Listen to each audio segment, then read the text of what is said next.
I'm Carol Livingston. I'm the facilitator. I'm a member of the steering committee.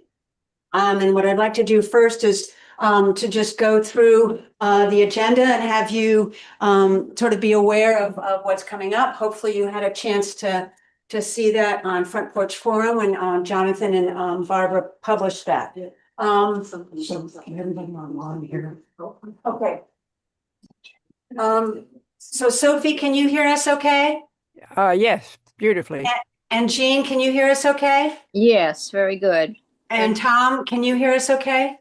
Yes. Great, okay. And I think Carter's coming, Carter Newbeezer is also coming online. So that's my understanding. He's come, I don't know if he spoke to you, but he's on the way up. Yeah, we discussed what we're. Oh, good. I know how he showed. Okay, all right, okay. All right, just going through the agenda. So we have our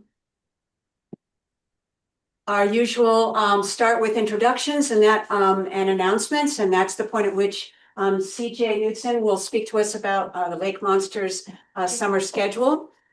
We'll have some time for a speak out and a chance to raise concerns that that we have that we want to share with one another.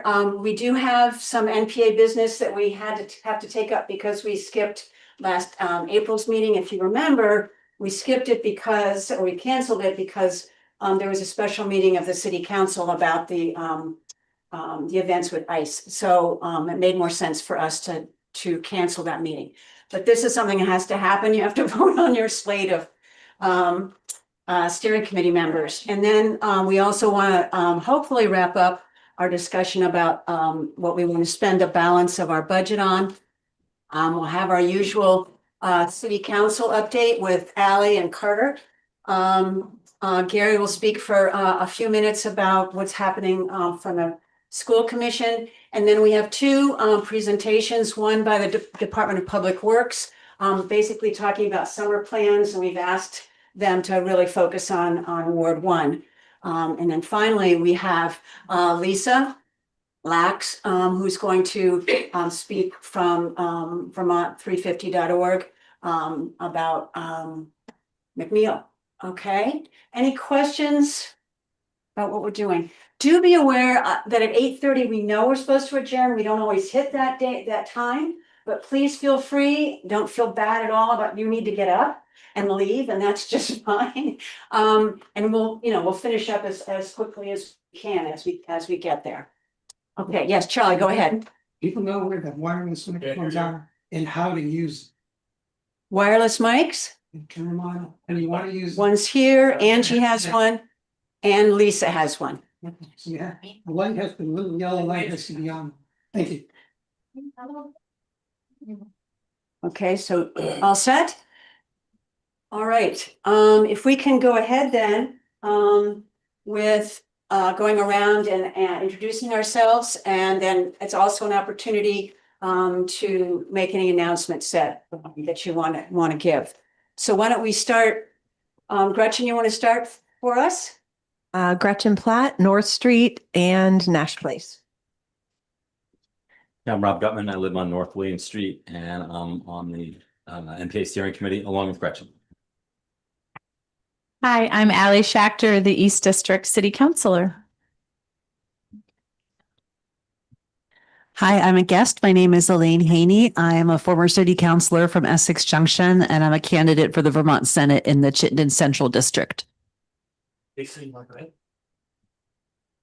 I'm Lisa Lax, and I live on Tebow Parkway. My name is Catherine Verman. I live on North Street. Rick Bowden, Brooks Avenue. Rick Bowden, Brooks Avenue. Julie Springer, Wilson Street. Corey, Nash Place. Sharon Busher, East Avenue. I'm trying to use my outdoor voice because this doesn't really work that well. Where am I going to go with this? Maybe go back. Hi, Troy Hedrick. I'm one of the state reps for Chittenden 15, which encompasses all of Ward 1. I think you've all signed this. I am running for re-election I will not be on the primary ballot because I'm running as an independent. So you won't see me on the ballot until the general election. But thank you all. It truly is an honor to represent you all. So thank you. Thank you. Hey, folks in the back. CJ Knudsen from Lake Monsters baseball team. Richard Ewald, High Grove Court. Karen Long, Henry Street. Got the All North Prospect. And Chapel Circle, North Prospect Street. Jonathan Chapel Sokol, North Prospect Street, and a member of the steering committee. Gary Golden, Colaco Court and School Commission. Okay, thank you. Heard from everybody. Great. Oh, I'm sorry. Thank you, Dave, very much. Jean, would you go ahead and introduce yourself, please? I'm Jean Hopkins on East Ave Co-housing. And Sophie? Sophie Quest on Chase Street and the Old East End Neighborhood Coalition. And Tom? Tom, are you with us? You're muted? Yes, this is, my name's Tom Darenthal. I live on Nash Place. Great, thank you all very, very much. Okay, all right, CJ, you're on. Okay. And then you can walk out the door. Okay. Perfect. Okay. Okay.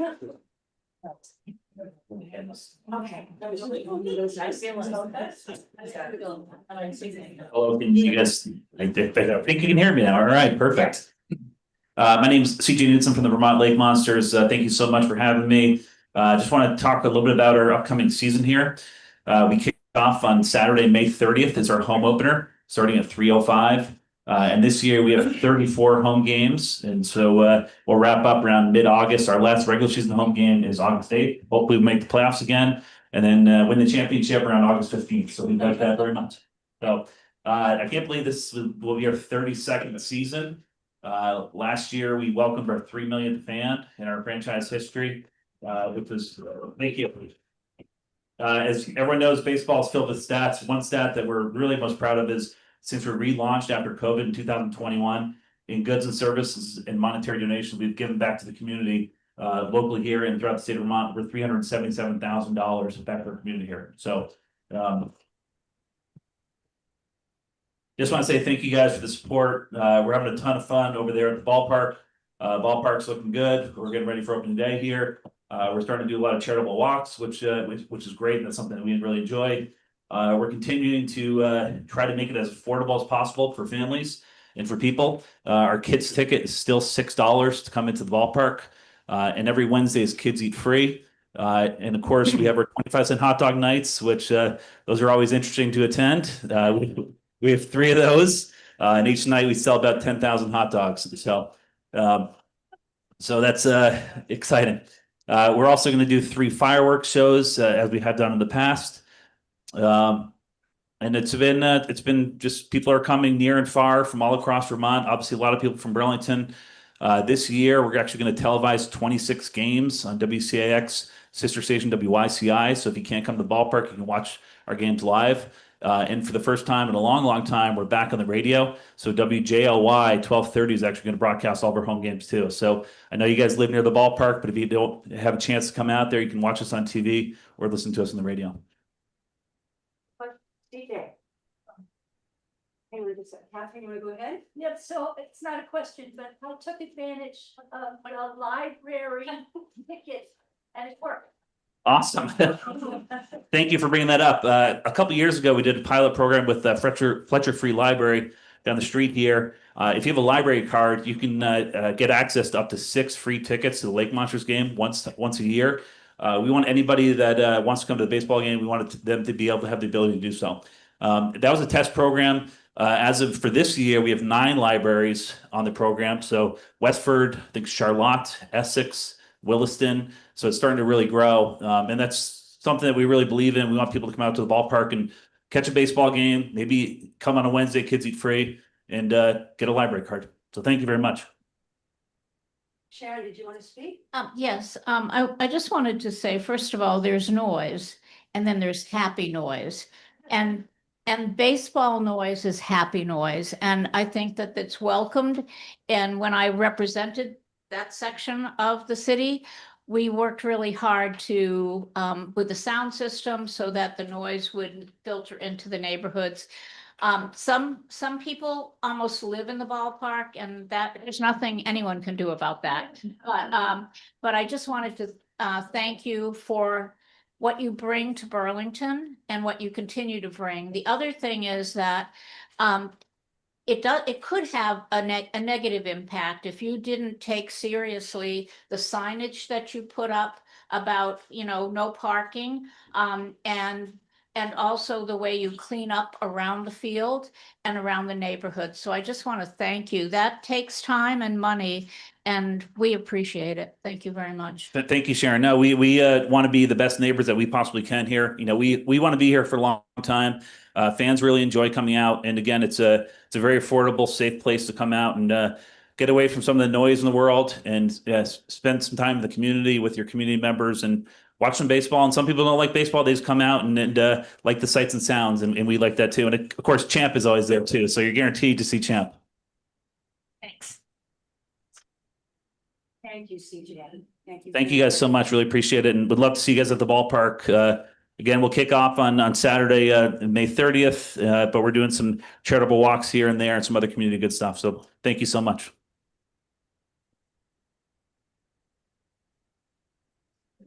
Here, see you.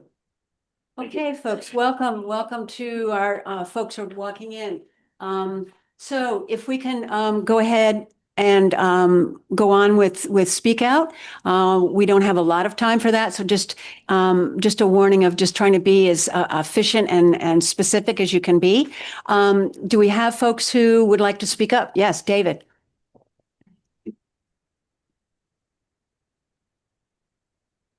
Hi. I wanted to let everybody know we went to the open house that was put on by the project. Is it now? Testing. There we go. How's that working? Yeah. I tell you. Went to the open house that was put on by the Burlington Winooski Bridge project, which was a couple of weeks ago, and there was some very impressive displays there about what we can anticipate, things would look like. There's one piece of information I wanted to relate here, which was a surprise to me and hasn't really been publicized very much. Early on in the design of the project, there was a lot of concern about the mixing of pedestrians and bicyclists on the bridge. And so a compromise was made such that the downstream side of the bridge, the west side of the bridge, is wider. It's 15 feet wide to accommodate 3 lanes, 2 for bikes, 1 for pedestrians. The east side of the bridge, or the upstream side, is 12 feet wide. So it really is going to have a mix, it could have a mix of pedestrians and bicycles on that side. One of the compromises that was made, or at least something that was promised to be looked into, was on the Burlington side to build a bike path that could go underneath the bridge and come up on the riverside. So it would go from where Pingala is and the Chase Mill under the bridge and come up on the Riverside Ave.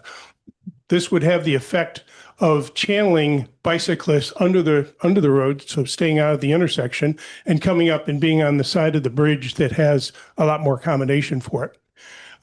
What I found out at the open house is this has been dropped. It's not going to be part of the bid package right now, primarily because Redstone, the owner of the property, does not want to have a bike path taking place on their property. I think some of this is still under negotiation. There's a small group of us that are asking questions and trying to find out more about this. But it's a concern, particularly because this is a bridge that's going to be in place for the next 100 years. And why aren't we trying to accommodate some bicyclists in this situation? So I'll try to keep this group posted as to what's going on. Great, thank you. And there's also a link to being able to see the meeting Yes. yourself, right? There's a link on the website. Just put in Burlington Winooski Bridge project, and you'll get the link to their website. Okay, all right, and maybe Jonathan can include that in his notes. Addition, yes, go ahead, Sharon.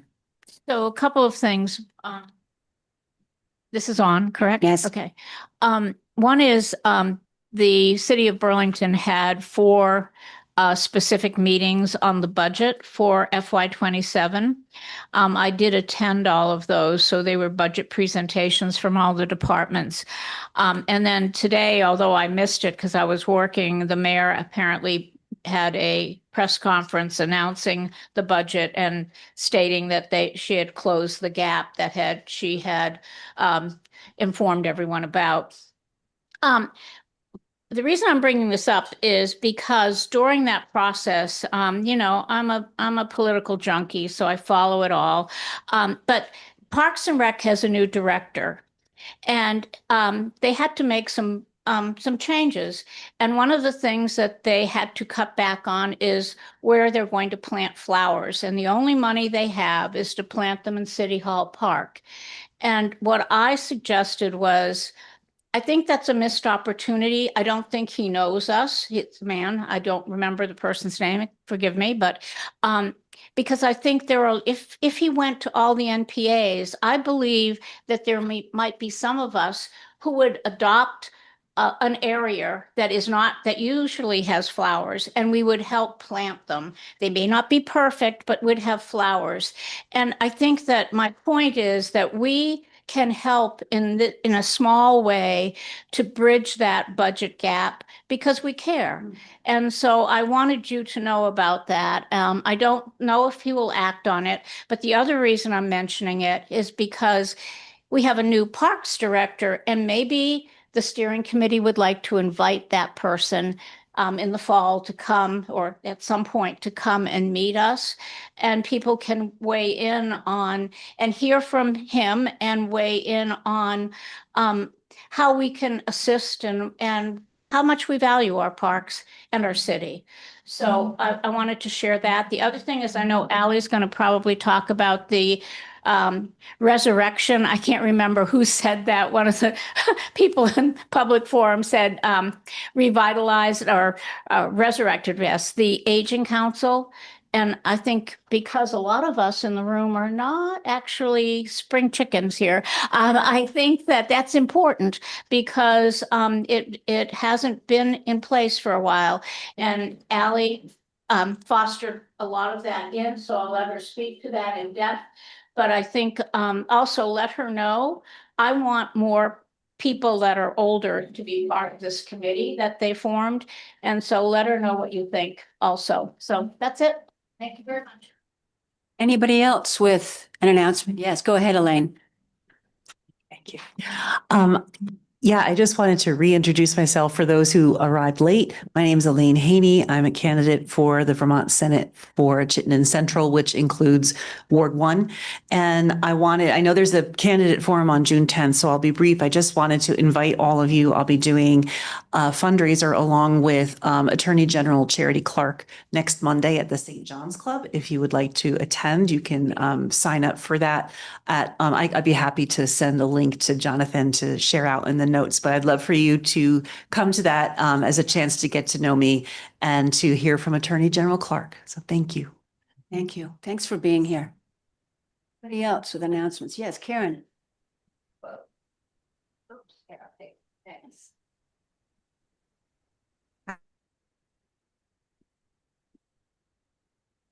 Hi, I just want to ask Carter if you're online, but with the housing that I have read a little bit about the new proposal over on Lake Street or Lakeside, whatever it is, South End.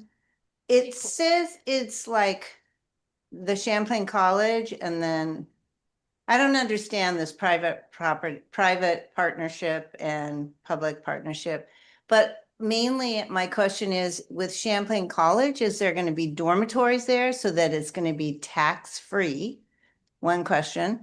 And then the other, I am strongly against TIF. And the administration, even that was in the article, the 7 days article about, even though we know it's not a great thing, it seems like you're relying on that, or the developer is. So I'd like a little bit of information about that when you guys talk. Thank you. Other announcements? Carter, welcome. Glad you're here. I would like to just talked a little bit to what Elaine mentioned, which is the candidate forum, and maybe Jonathan can speak to what's happening in our June meeting.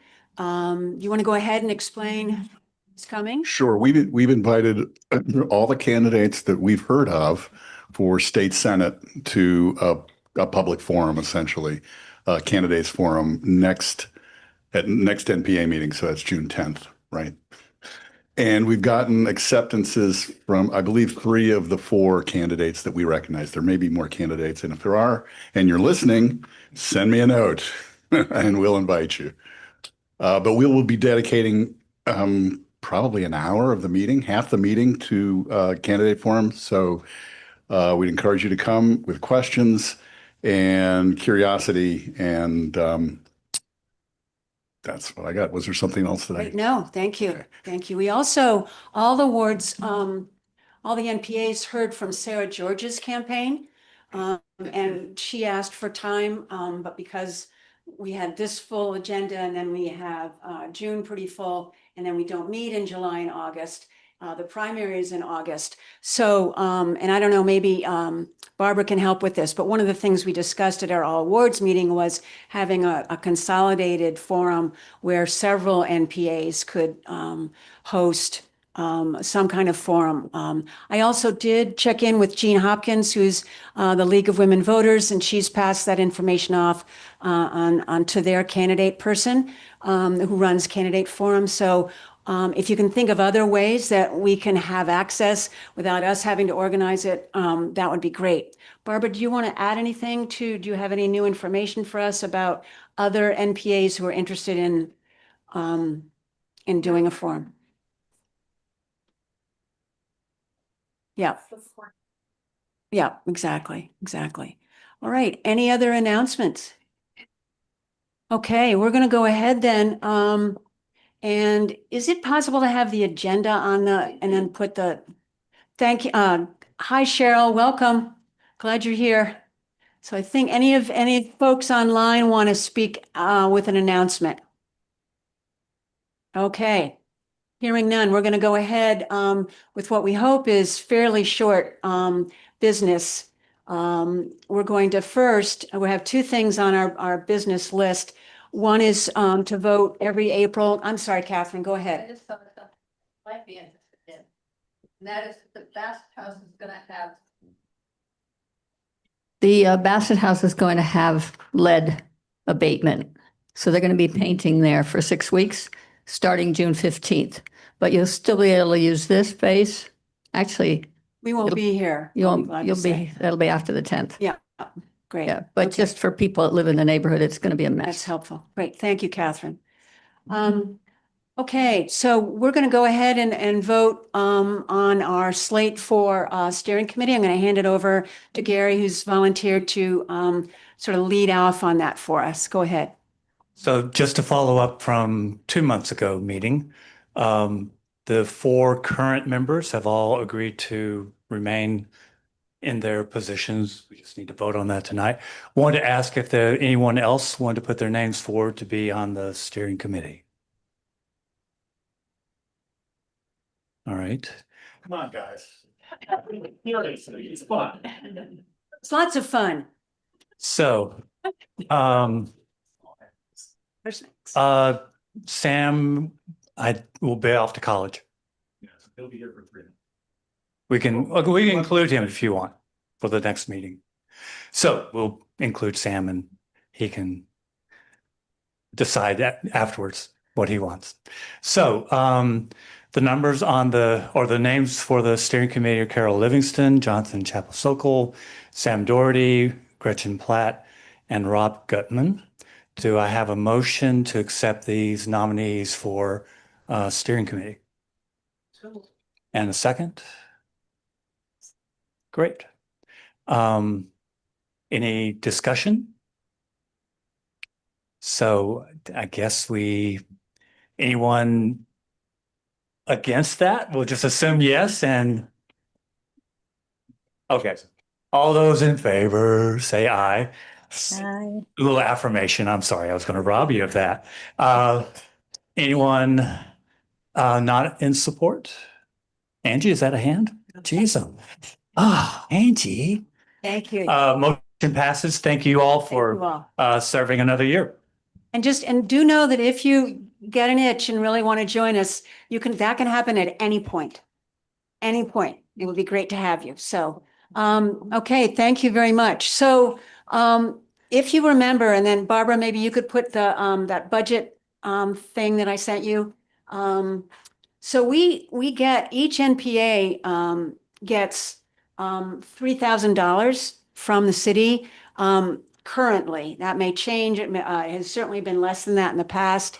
And it may decrease again, but the past couple of years, we've gotten $3,000. What you see up on the overhead is a list of how we've spent that money. A majority of how we spend the money is through food that we just shared. And we also we also pay a rental fee, $75 a meeting to Friends Meeting House, which is a gift, really. So, and that's a little different than it should be, but if you have a question, I can explain it. Stickers for the signs. If you remember, the signs had the wrong spelling of Prospect. And so we've spent $1,740 out of the $3,000, which is a balance of $1,260. So we can certainly return that $1,260 to the general fund.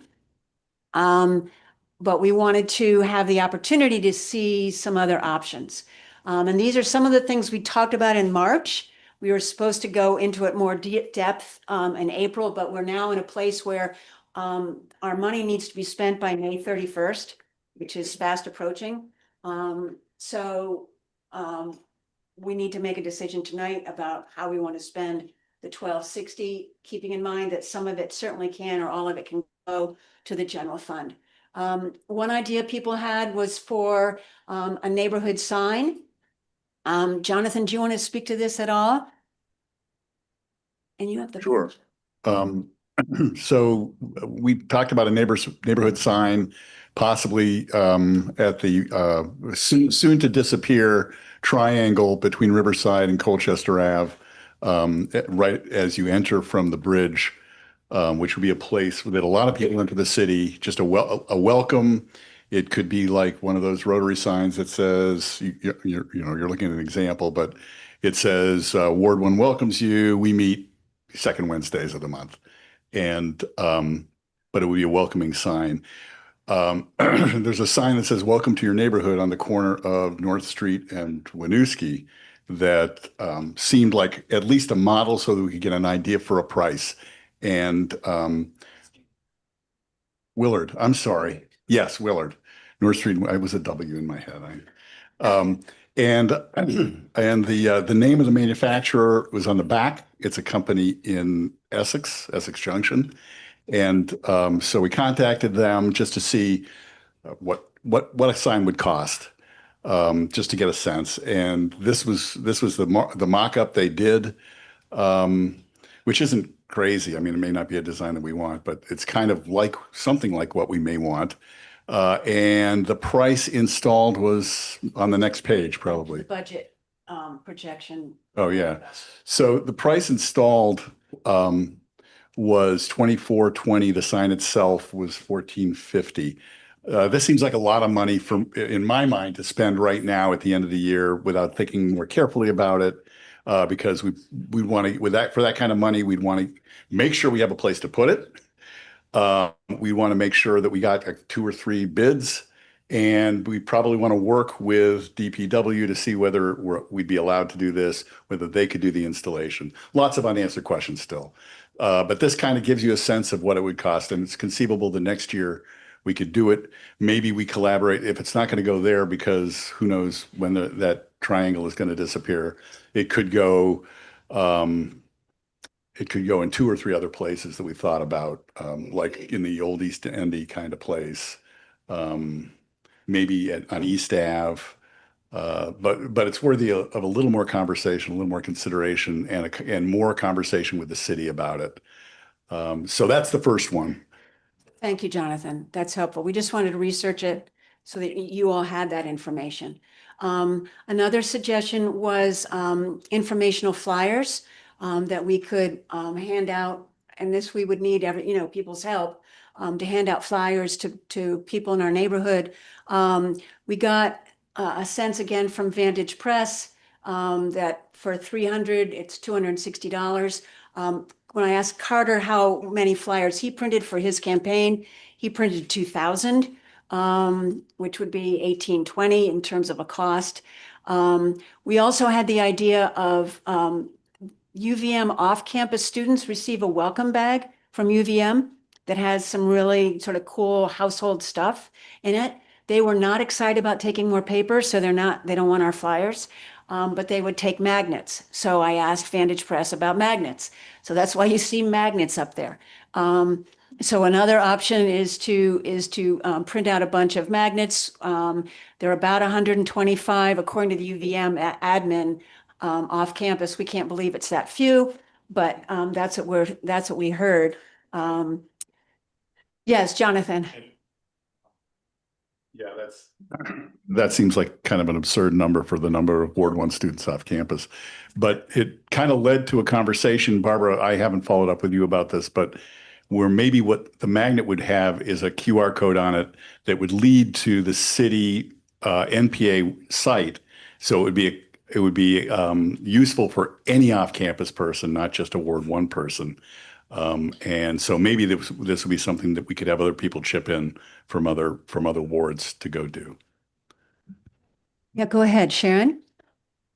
This was sort of my idea, but I was using UVM's welcome bags as an idea for new residents that moved into Ward 1. I didn't really want to contribute to the welcome bags that UVM already offers the students, off-campus students. I think they do a really good job. And if they want to buy the magnets, more power to them. But I feel that this was not consistent with the idea that I brought up. I was looking to use the model to reach out to people that could be affiliated with UVM or not, but it wasn't student specific. It was more your neighbor moving in next door to you, Lisa, or my neighbor moving into me. Welcome and informing them about the NPA, etc. It could be a student, but it didn't need to be a student, and that was really the model. So, and so I, the genesis of what I had put forward when you were asking for ideas. So I just wanted to say that. Okay. And while I've got the mic, I want the liner for the ice rink. Okay, well, that's another item. Okay, so magnets or flyers, that's another option. The zine is, Barbara, would you speak to the zine, please? Yeah, so some of you might have seen these zines. They were printed a couple years ago, designed by Christine Tyler Hill, who's a local artist in the Old North End. And it's like an outreach zine all about the NPAs and the history of the NPAs and why you should get involved. But they're extremely out of date. All of the meeting information is wrong. So I would love to engage Christine to do some updates on the file so that we could do another reprint in the future. But just to do the updates, it's about $75 per ward is what I'm asking. And then depending on what she actually invoices us for, I'll just split it evenly among the wards who do agree to contribute.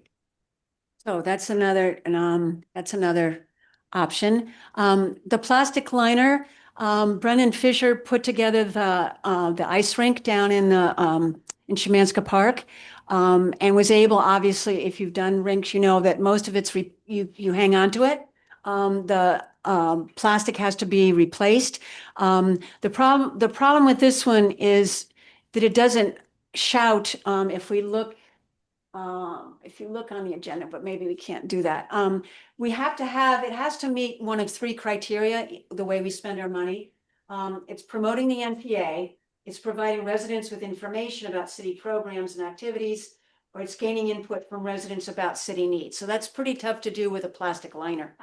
Now, Barbara did suggest, because when you spoke to DPW, they were, the Parks and Rec, they were pretty excited about the idea of NPAs working with Parks and Rec about their local parks in their, so they were sort of excited about this idea.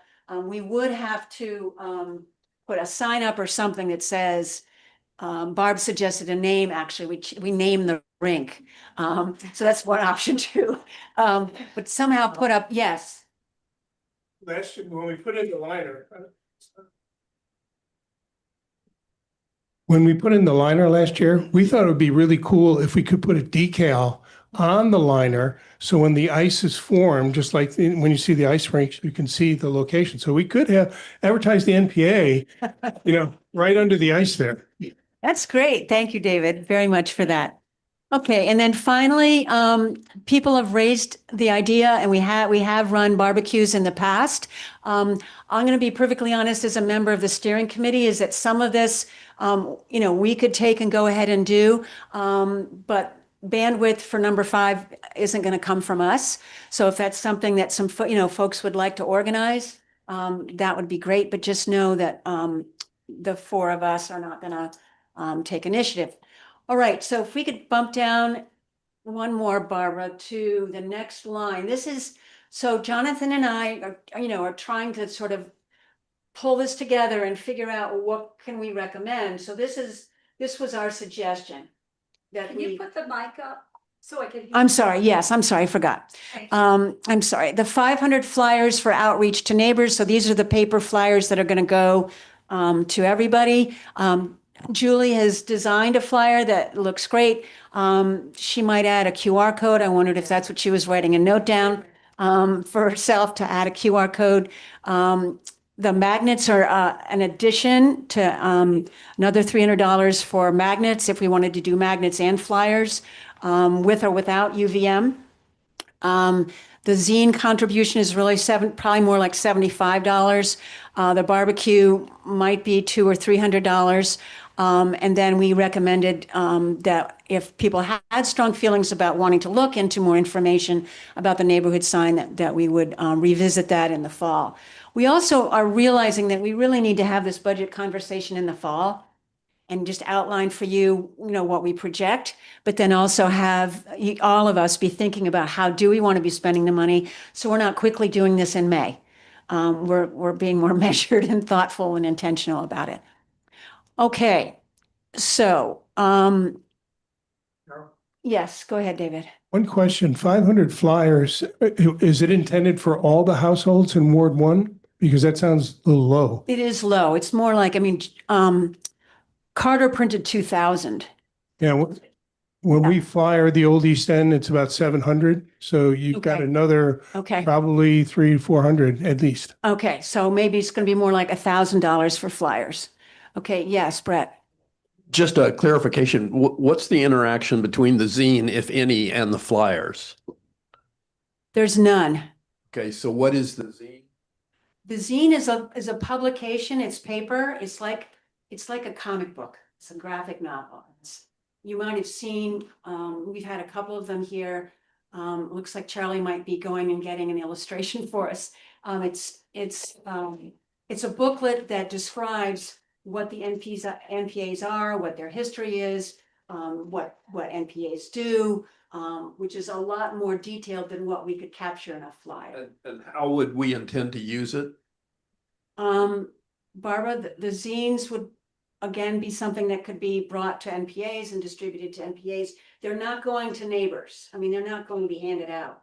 Yeah, I use them when I do like tabling for the NPAs. I haven't been bringing them around because they're so out of date, and it feels like, if this is the first time somebody's heard about the NPA, then it wouldn't really be appropriate to hand them something with wrong information. So this is really just to update the digital files so that in the future we could do another print run, and that would be a greater cost. The reason I'm asking the questions is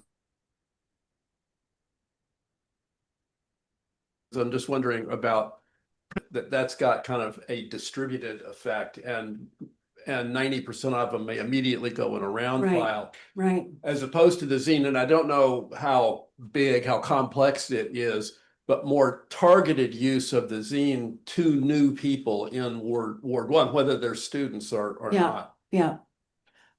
Go ahead, Sharon. So I think that the flyers are, I'm going to be very blunt. I feel that the flyers and the magnets the barbecue, I feel is something that unless someone steps forward, I agree, it won't happen. To me, the zine request and the liner, which isn't on your proposal, but I still feel like that's viable, that helps the ward. I'm looking at how we nurture ourselves, okay? Flyers, I feel, will be thrown away. I feel it will be in every recycle bin known to man. The magnets, I think, will also go in the trash, and you shouldn't put magnets in the trash. So anyways, I'm really concerned. But the cartoon version of informing about the NPA, I could see that going to the community coalition and to other groups that meet, the senior centers. I see targeted places where those could go, not in magnitude, but in small bunches that could do outreach for NPAs. So I see value in that. I see value in the liner, and the other things I feel are valuable. But as Jonathan was saying, I feel like if we had tons of money, we could do all of this, but I'd rather not do something and spend dollars that the city and our ward doesn't have. So thanks. Yes, Kathy. So I was just gonna say, last month, Amy Malinovsky and I went up to UVM because Ward 8's MPA is pretty dead, and she was trying, since it's 99% students, she was trying to get more students involved. And so I said I'd go up with her, and we started, we got a lot of kids stickers with the things they all wanted, and they're cheaper than magnets. And the other thing was that we had stickers. Barbara, I think you gave them to Amy, and there were flyers, and the kids were really interested when you explained to them what the NPA is for and why it's there and how long it's been going. A lot of them perked up and said yes, and we had 2 pages full of emails and names of kids that wanted to get emails telling them when the next NPA was and any more information. So I think some of this stuff really does work, but you have to use it in a way that you're engaging them with it. And I'm just saying stickers. Okay, and I did get a price for stickers, and then I had to, because, anyway, so stickers, $250 for $200. So they're about $1 a piece, actually less. Julie, you want to go ahead? I just, I put in for the flyers, but I was under more of a manageable number of flyers. I was thinking of 100 and targeting neighborhoods that aren't represented at our current NPA meetings. And I was thinking staples, so 25 cents each. So I was going for $25 for the budget, and so something simple. And I too question magnets. I really don't want to put more stuff into the landfill. Right, other feedback about our options up here? Stickers, a stickers choice. Barbara, can you write on there? No. Okay. Okay, so this is where an 8th grade teacher, I would just get out my marker and just go right up there. Okay, so yes, Lisa. So I don't know how other people feel, but I feel like I would like to entrust the steering committee. You've heard our feedback. Okay. Entrust you to make a decision based on this feedback on this. Okay.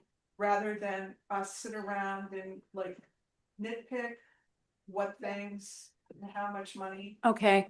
That's what I would propose. Thank you, Lisa. Yeah, I make a motion that we trust the steering committee to make decisions about the budget based on the feedback you've heard tonight. Is there a second? Richard is the second. Piece of feedback. Hang on, just a sec. So now open for discussion. This is on Lisa's motion. Catherine, did you want to say something about Lisa's motion? Okay. I want to say something about What's the motion? Yeah, they can be part of that. That's okay. So I don't care about any of those things other than the sign. I think we should decide about the sign next fall. Okay, thank you. Yeah, Brett. Could we, to give input to the steering committee, could we just really quickly go down the list and ask people to raise their hand, straw vote? Do you like that idea? Yeah. One, do you like one? Do you like two? Do you like That'd be three? great. That'd be Okay? great. Thank you. Thank you. Thank you for your help. Then the steering committee can take that and use it. Okay. And so Jonathan, you're going to get this all down. And can we add stickers? We can add stickers and we Stickers. can add, we can go up. Yeah, we can add stickers and we can add the liner. How many votes do you? It's just a sense. That's a good question. You get to vote for each one? Oh, yeah. You have to vote for each one. Yeah, okay, yeah. Oh, so as we look at each one, we say, how many of you are really supportive of this one? Exactly. Are you Okay. supportive of that? Okay. All right. Wait, So, wait. I want to say that for the flyers, I think it's important that we just target people who are new because someone who's been here 30 years doesn't need a flyer. okay. And so that would reduce the numbers. So maybe add that somehow. Jonathan? Maybe we think about Julie's dollar amounts for the flyers. That we think about it as $100 project instead of a $500 project. Is that possible? Okay. So just to, for people to think about that, it's not half of the money we have left over, but it's 10% or something. All right. So flyers and it may be targeted. That's what we're hearing from folks. How many of you would support some kind of flyering? and it's $100. And it's $100 as opposed to 500. So it's 1, 2, 3, 4, 5, 6, 7. Okay, how many of you would support magnets? And it's the magnets and both the flyers and the magnets gotta have the QR code that makes it accessible to, gives information about the website that's the city website. So I think that's really helpful. But the magnets are gonna have less on them, obviously, than the flyers. The magnets are just, every second Wednesday, NPA, et cetera. Anyone who is interested in magnets for probably $300? Is that what we're? Anyway, magnets. 2. So 2 for magnets. All right, while we're there, stickers. 250 stickers for $200. How many would like stickers? Can you distribute those? It's going to be the same as the flyers, I think. TBD. TBD, right, TBD, thank you. So raise your hands, I'm sorry, for stickers. So Rob, 1, 2, 3, 4, 5, 6, 7, 8, 9, 10, 11 for stickers. Okay, that's outreach. Zine, $75. All right, great, good. Barbie got it. And let's see, barbecue, anyone interested in a barbecue and interested in? Only go for barbecue if you're gonna. Right. Anyone interested in a barbecue and running it? Dave? I'm just saying, we're thinking about having some summer meals down at Schumanska. The Old East End. But we invite the entire ward. Okay. Okay, of sort of bringing your own. It could be a barbecue. Money's to be used for food or, Okay, okay, I'm putting it out there as an idea. okay, all right. Who is interested in number 4? Well, we do it, but not Lord. Yeah.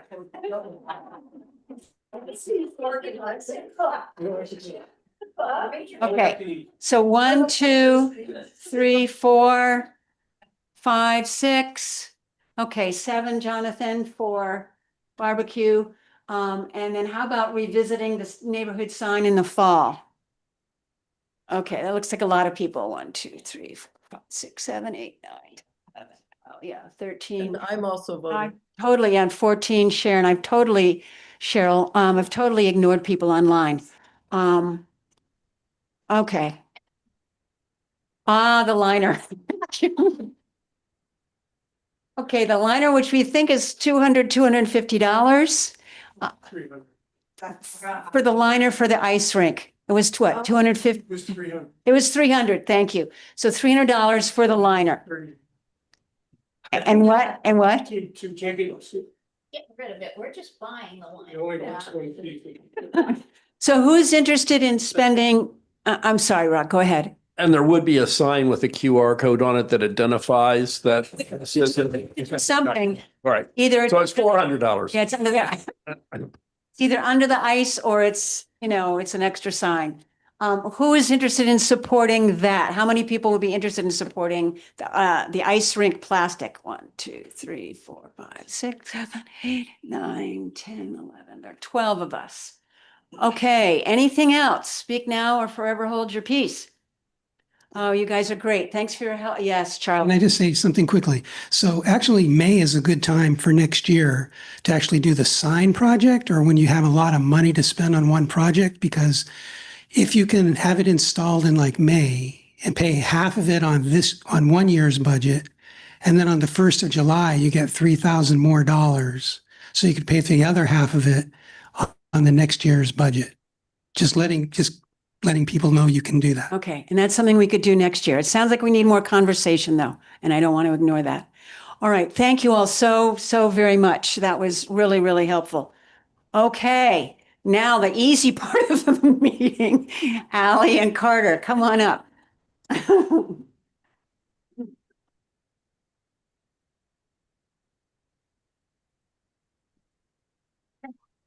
Thank you. Thank you.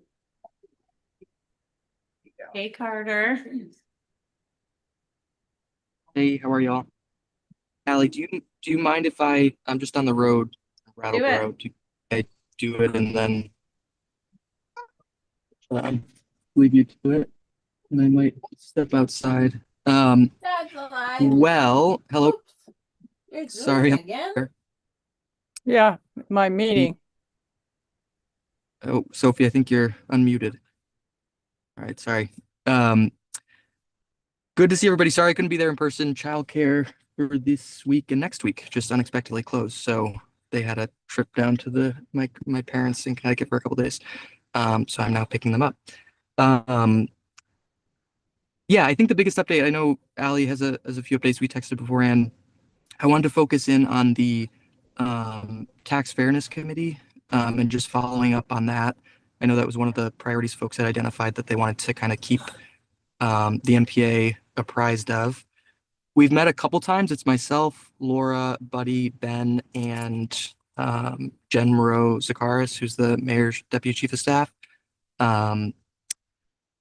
There's 2 ideas that we're gonna sort of put forward to the committee after a number of conversations, and I think we will, at a minimum, bring those to the floor, or at least that is my strong intention.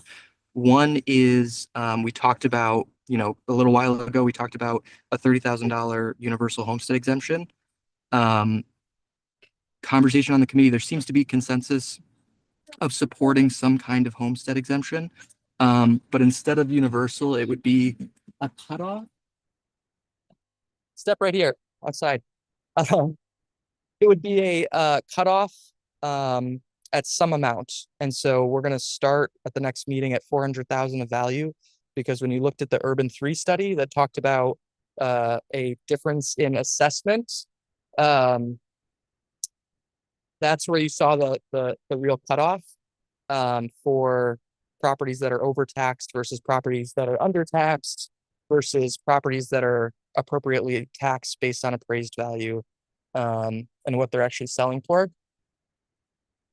Sorry, I'm gonna switch back because I'm realizing the road on the highway is just louder than my child.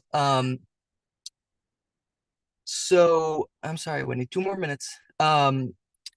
So yeah, that's one proposal. We're gonna see where it goes. I am in favor of a universal exemption, but I'm sorry, y'all. Just gonna. Where's your dog? Here you go. I know. I'm sorry. You're overly tired. I'm sorry, honey. 2 more minutes. Okay, I apologize, y'all. I'm juggling here. I'm in favor of a universal exemption. I'm willing to go to a cutoff number. I think $400,000 or $500,000. There's substantive reasons why that would be the cutoff. And so that is what I'm hoping we can get consensus on. The other proposal that I've been pretty strong on is some sort of essentially wealth tax, but tax on wealthy folks in order to put more money into the Affordable Housing Trust Fund. So after a lot of conversations, we talked to Steph Yu from Public Assets Institute.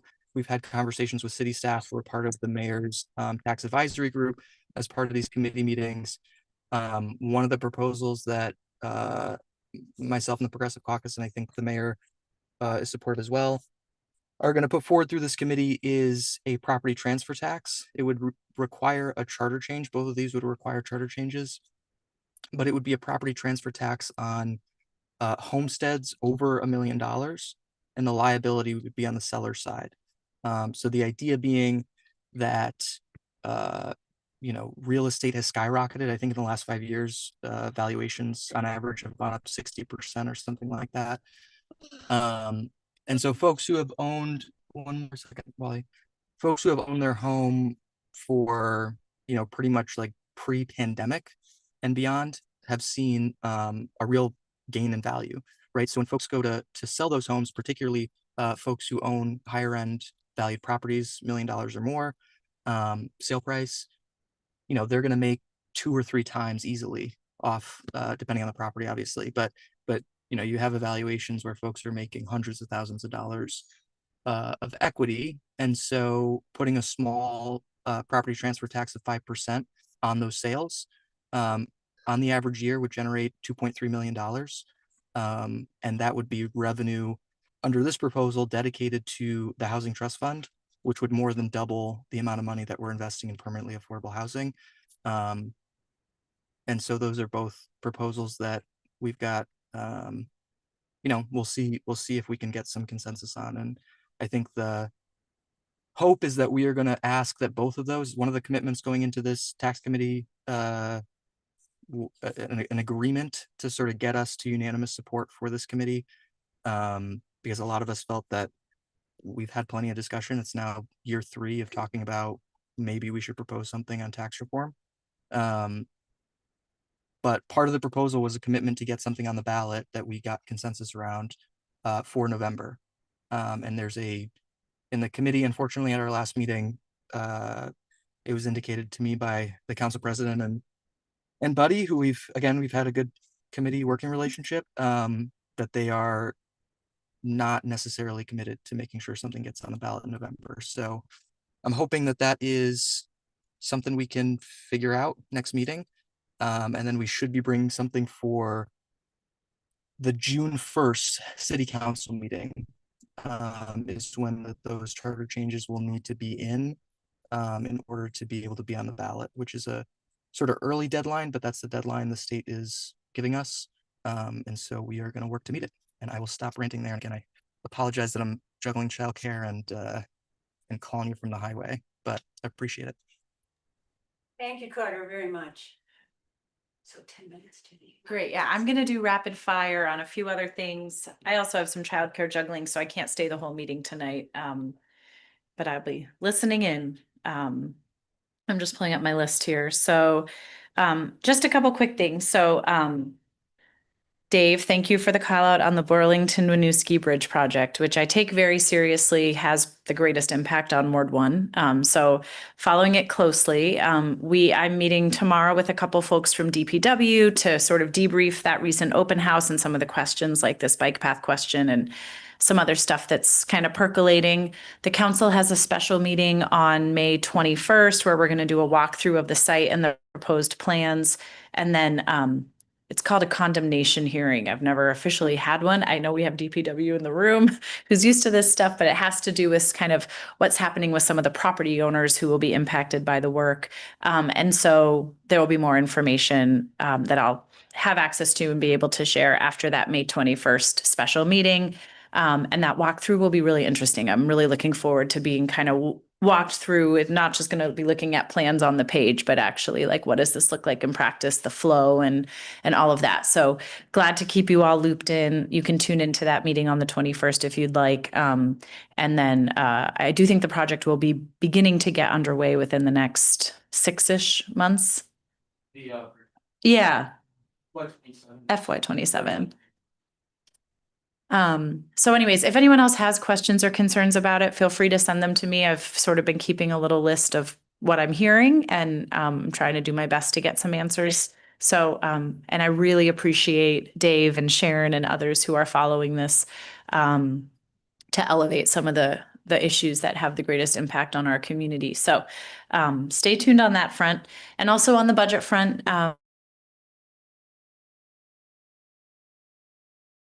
as was discussed, all the ins and outs of our city's budgeting process. But the council, we had a series of, I want to say 5 meetings over the last 2 weeks to go department by department through the budget that's being proposed for next fiscal year. Now begins that sort of time where there's a lot of back and forth between the council and the mayor's office as we really dig into the details of how we got to this balanced budget. I think there's a lot of really good work that's been done to get us to this point. And if there's questions that people have, that this is now at the time where we kind of dig into that so that we're ready to approve the budget by the end of June. So that's sort of what's happening there. It's very good news that we've been able to get to a point where we're looking at a balanced budget. It's a really tough budgeting moment. And, you know, we were able to do it without laying off any actively filled positions. We did have to eliminate a number of positions and also put on hold the hiring for another, I think, 14 or so positions. So that means that, again, probably next year, we'll be looking at another difficult budget year. So it feels like we make incremental progress and then sort of each year have to figure out what to do through, you know, for so many reasons. There's no one reason to point to that this is happening. But I commend the work. And so the council's kind of steeped in that for the next few weeks. As Sharon mentioned, also, I brought forward a resolution that was unanimously supported on Monday to reinstate the Aging Council. So this was a group that was initially formed in 2021, was staffed by CEDO, created the Age Strong BTV plan, which the council kind of formally accepted and has a lot of great recommendations a year ago. Since that time, the Aging Council's kind of been dormant. They had this big thing that they brought forward. And with all the transitions in CEDO, we've been kind of trying to figure out what does the next phase of the Aging Council look like. So the REIB office will be holding this work moving forward. And the group is being reinstated with much more of an implementation focus rather than a sort of big picture planning focus. So I think it's going to be a slightly smaller group who are just really looking at, okay, of this, I think it's an 80-page report of recommendations. What can we do? And how do we kind of make sure that we're creating a city that's aging, that is friendly to our aging community among all communities who live and work here. So that was one thing I wanted to make sure. Oh, and then we had a big action item on Monday, which is that we approved the development agreement for the Secord, the South End housing project that you mentioned, Karen.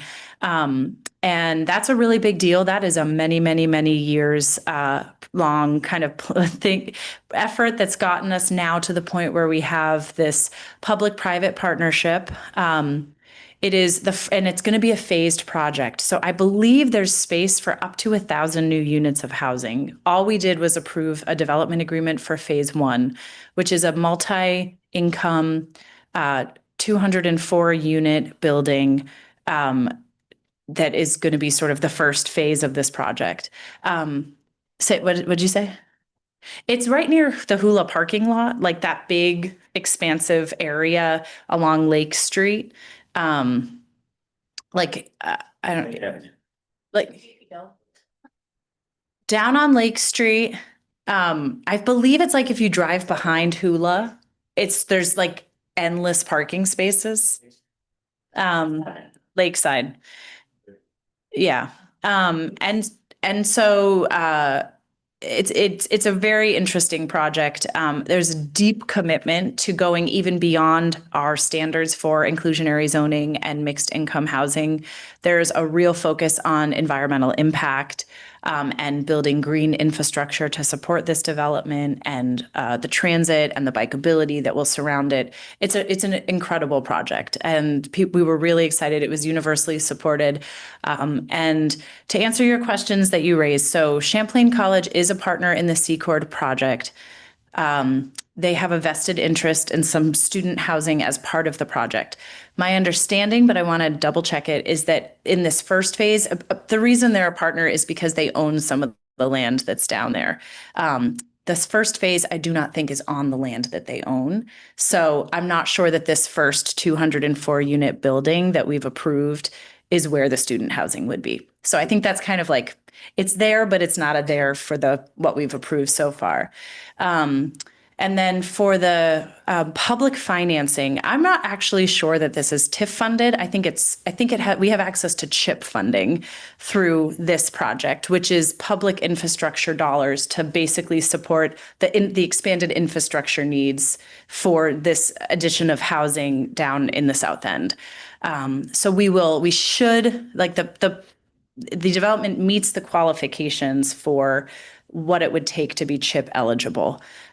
So having access to that financing is part of what will hopefully make the project possible. But it is not TIF funding, if that's helpful.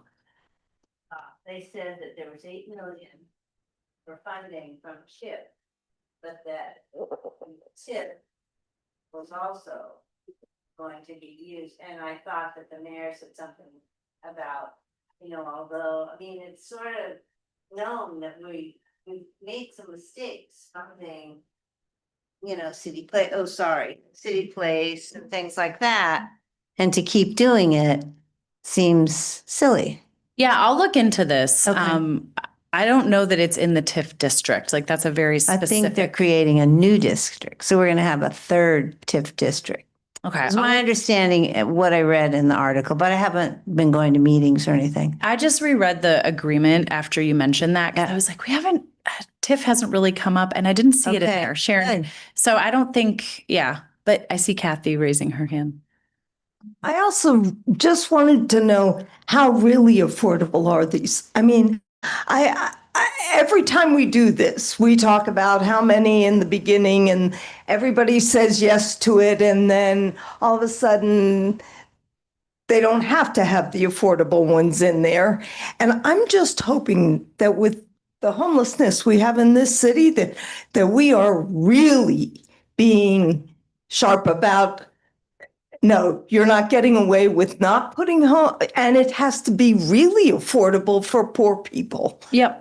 Yeah. So there are incentives built into the development agreement to incentivize deeper affordability and expanded affordability units. So not just sort of the baseline of what we need to do, but going even further to ensure affordability. And we have it was interesting to meet the project team on Monday's meeting. They came to the meeting, and there's a New York developer, the Jonathan Rose Companies, who has made mixed income affordable housing developments all over the country. It's a very big deal that they're a part of this project. And so their sort of stated mission is these sorts of developments with a real commitment to affordability. So I really believe that this development very much reflects our values as a city. And I feel, it was unanimous support. I felt like it was one of the more exciting votes I've taken in the last year to really start to see this come to fruition. So Sharon.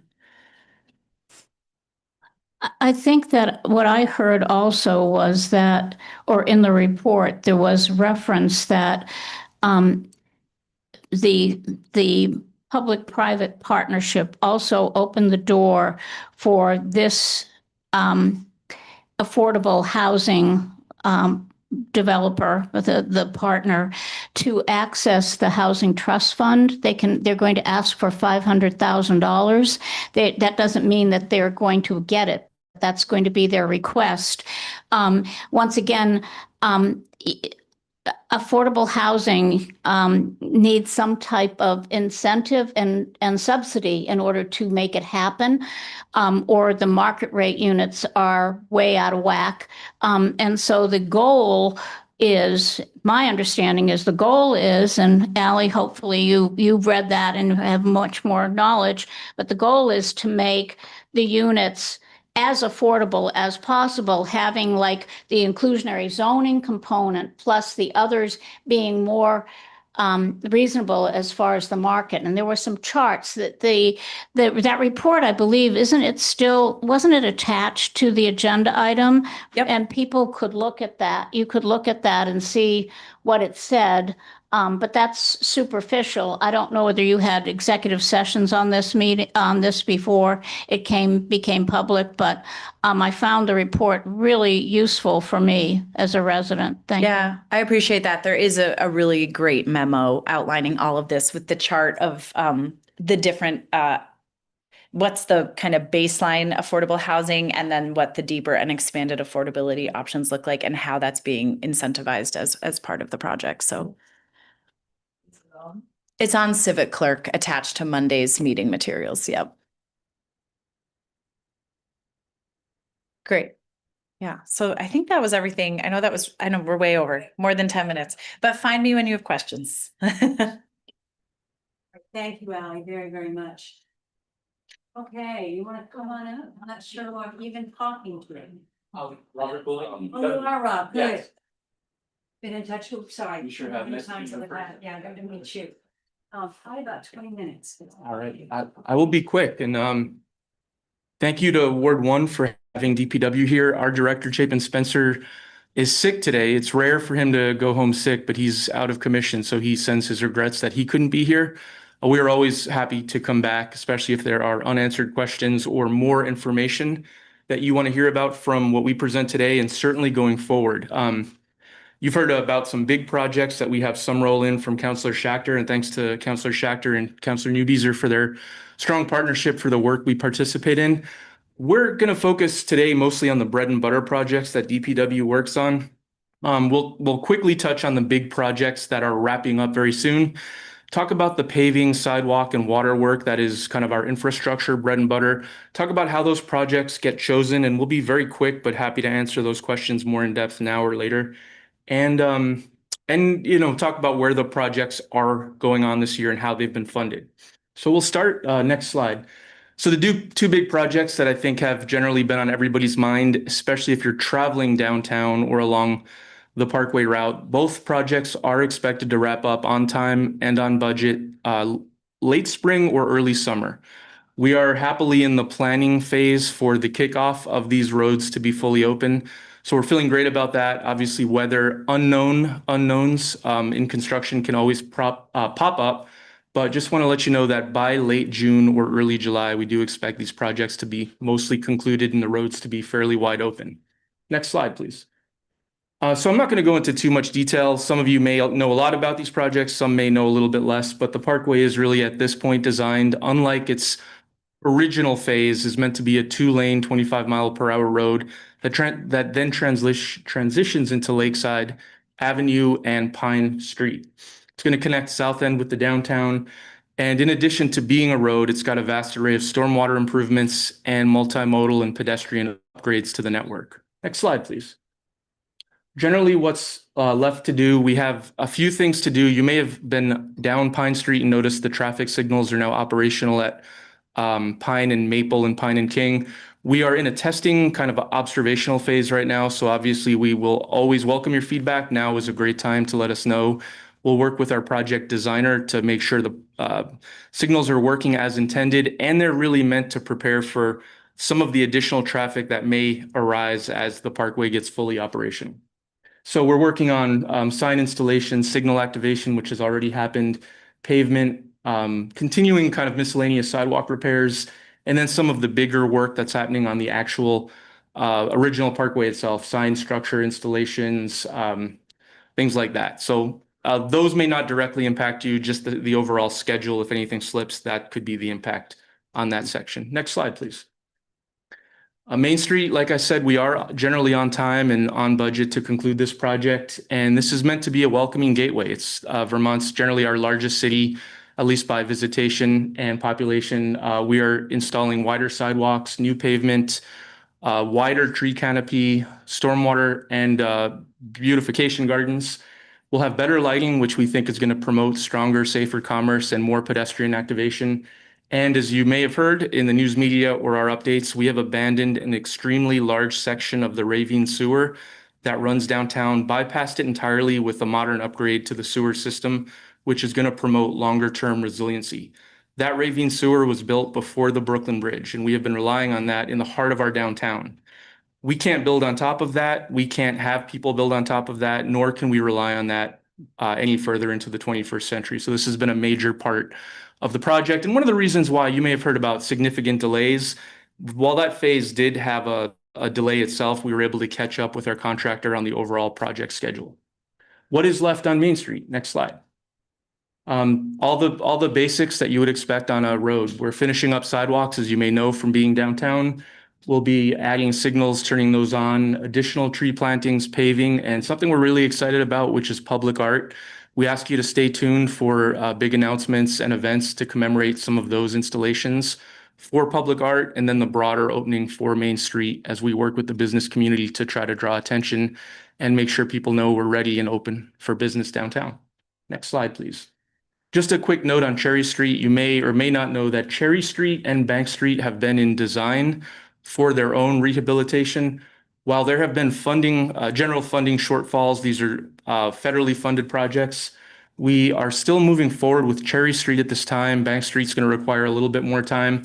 While we work with the business community and downtown stakeholders, we were expecting a 2027 start that may or may not slip depending on overall need of the community and what the funding requirements are going to dictate. We are pleased that this project, in addition to the rehab of those two main east-west arteries, will reconnect our downtown grid, which was disconnected a generation and a half ago or so. Next slide. Just a general snapshot. This, I realize, does not have everything. For instance, the Colchester Side Path, maybe a few other smaller projects. It didn't appear on my map for some reason, but this is an overall quick glimmer of sidewalk and paving work that we have accomplished since 2017, a rough decade of work that we've done ward by ward. And let's talk about the overall season citywide this year with what is happening in Ward 1. Next slide, please. So the season has started for sidewalks despite a somewhat chilly spring and, at times a wet spring. We have started about a month ago, and we're able to start pouring sidewalk in the Old North End. We have a $1.6 million sidewalk contract this year, in addition to in-house work we do with our maintenance crew. Every year, our maintenance crew is generally ready to do about a mile. Operationally, person power, that's what they can do. Then we will contract out the rest. For some background, we have about 130 miles of sidewalk in the city. Sidewalks, you can say last about 40 years. Now, that's always soil dependent and activity dependent, but on average, a sidewalk can last about 40 years, which means we need to be at or a little over 3 miles per year to stay on a sustainable schedule. Now, with the long term of deferred investment, we are not quite on that sustainable schedule, but we are trying to, at a bare minimum, meet that 3 mile need to be on the eventual sustainable schedule. Thanks to voters in the 2025 town meeting day election, we have been funded with a significant capital bond that's funding a variety of projects across the city. And you may hear, I think Ashley Parker, who runs that department, may or may not be visiting NPAs as well. You'll hear how projects get prioritized, but we were able to fund a significant part of our sidewalk work this year, thanks to the voters in 2025. Next slide might be a little hard to read. This will be, I think it's already online, and certainly we can always talk more about this. But the big question we always get for sidewalks or paving is, how did you make your list this year? For instance, you'll notice this year there may not be a plethora of Ward 1 work on these lists. There have been years where there was a lot of sidewalk work, for instance, especially after dialogue with the Ward 1 NPA in years past. But the big picture question about how do you choose your work? We don't necessarily allocate equally across every ward per se. But what we try to do is look at activity scores, conditions, resident reports, available funding, and how best to coordinate work with any adjacent project work so that we can kind of capture economies of scale. Now, what we do roughly every 5 years, and the last time we did this was 2021, 2022, was we go around the city and mechanically assess the entire sidewalk network. We did that, as I mentioned, about 5 or 6 years ago. That takes a machine that's able to kind of measure cracks, dips, crevices, take photos, along with the field observations we make and the reports you make through customer service or See-Click-Fix to give us a general snapshot of the sidewalk network. We have this mapped out, and you can see this online. I'll show you a link later where you can see kind of various scores. And we use that list overlaid with a couple metrics we add, activity scores being one of them. Where are people generally more walking? Where are schools in the city? Where are senior centers? What neighborhoods tend to be more activated from a pedestrian perspective? So we have some of those scores overlaid onto the mechanical assessment, in addition to some of the things we have some control over, such as available funding. And that's generally how we make our list. And certainly we can go well into more detail on that if the desire is there. So next slide, just to show you our contract list for this year. You can see, I think, the one big picture sidewalk work that's happening directly in Ward 1 would be on North Willard Street between North and Henry. That was added relatively late in the season after a couple additional observations and outreach by constituents and a question by Councilor Schachter about the condition of that street, so of that sidewalk. So we were able to kind of view that within the prism of our what we call the pedestrian propensity index, the PPI, and realized that met the need for this year's contract. We also have a few short run segments in Ward 1 on Wilson and Colchester Avenue, I believe across from the hospital. And these are shorter runs, tend not to be big, full kind of end-to-end sidewalks that will fully replace, but these are some of the more damaged or heaved sections. This doesn't mean the sidewalk list is fully complete, but this is at least for now the best snapshot of the season we have coming up. Next slide. Paving, just like sidewalks, largely funded thanks to the town meeting day voters in 2025. We're able to put that money back out into the community this year in a much heavier dose than we were able to last year. So that money's really starting to kind of help fill the gaps paving activated again. Much like sidewalks, we have a 95 mile street network. We need to pave around 4 to 5 miles per year to be on a sustainable schedule. Different kinds of streets, arteries versus neighborhood streets, will last, different lengths, anywhere from 10 to 25 years, depending on its use, soil conditions, and how it was constructed. We found some older roads with poor construction methods that we hope we're capitalizing as we go back onto roads now and kind of use better construction standards to rebuild them. But with that said, we have about 3.5 miles planned this year. We expect a more robust kind of 3-year cycle that's about to come up. We did see some green shoots this year in that we had multiple competitive bids for paving this year, which we were extremely pleased about.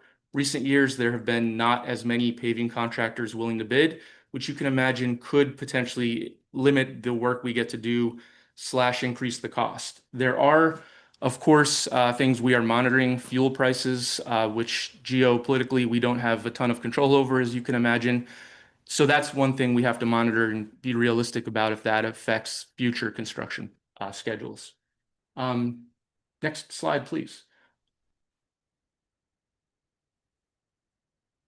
As that shifts, here we go. As that shifts, you can see the paving list for this year, which includes Colchester Avenue from Prospect to Latham, underway right now. We were moving quick, and our contractor, we were pleased at the pace that they were making, but we hit obvious wet weather today and tomorrow when we were hoping to pave the roads. So we're going to try to get that in pristine condition for now. Obviously, commencement's happening this weekend, and we'll be back next week to hopefully wrap up the paving part of that contract, followed by line striping. Appreciate your patience. Know that there was a couple days of aggressive detours. Expect those to pop back up while we pave, and those have really helped us facilitate getting the work done quicker. We have as you can see, the rest of the list is there, as well as some remaining 2025 streets for those traveling downtown or downtown adjacent you may run into in the future, but well-needed streets that need to be paved.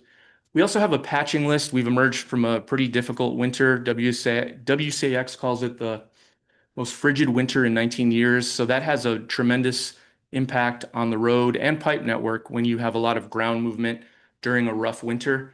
So we have a patching list that we form at the end of every winter to figure out where the worst parts that we need to devote more resources to, even if they can't meet the need or can't meet the requirements or the resources we need to be on the full paving list. So we have some aggressive patching taking place.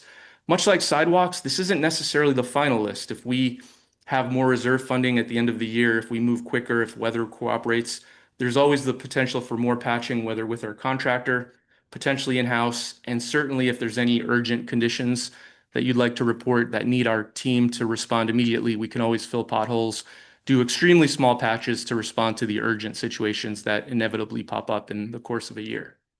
Next slide, please. I don't know how the time is going, so I'm going to be super quick. There was another bond that was passed, which significantly funded the next generation of these wastewater treatment plant upgrades, which we are very enthusiastic about, and we appreciate the support of voters.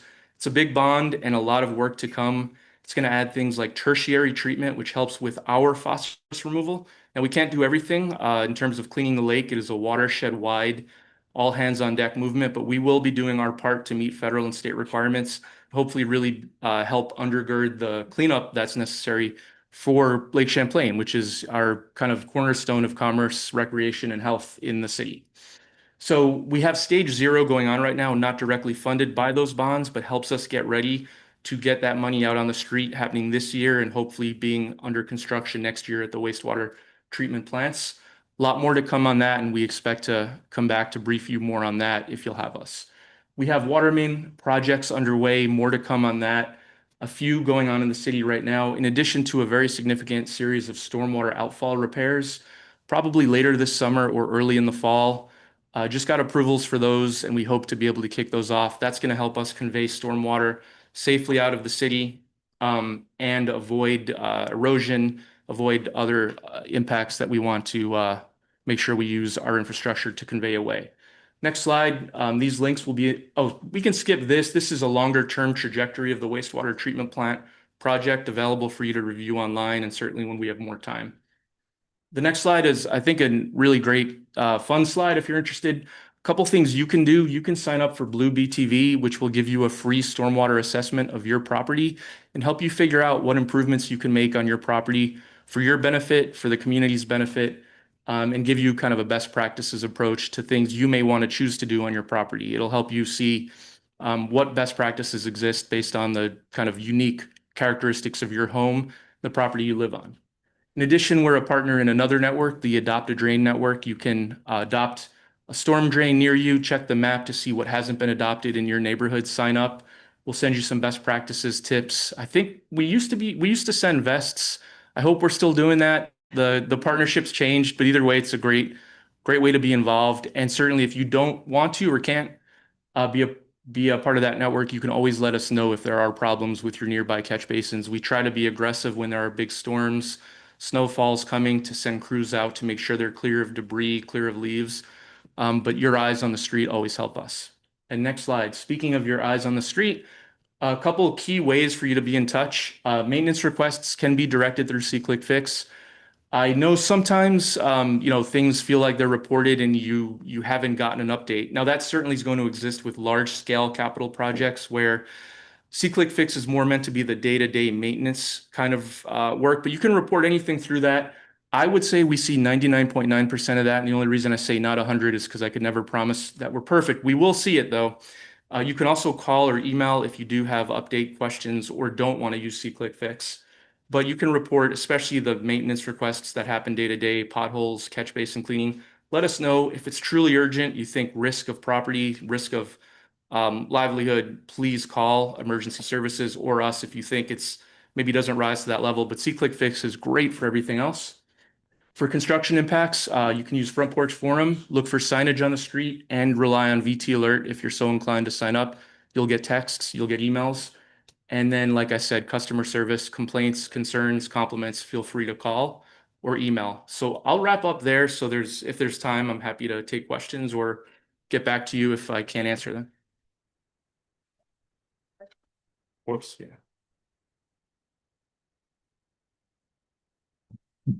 Hi, Rob. Thanks very much for coming.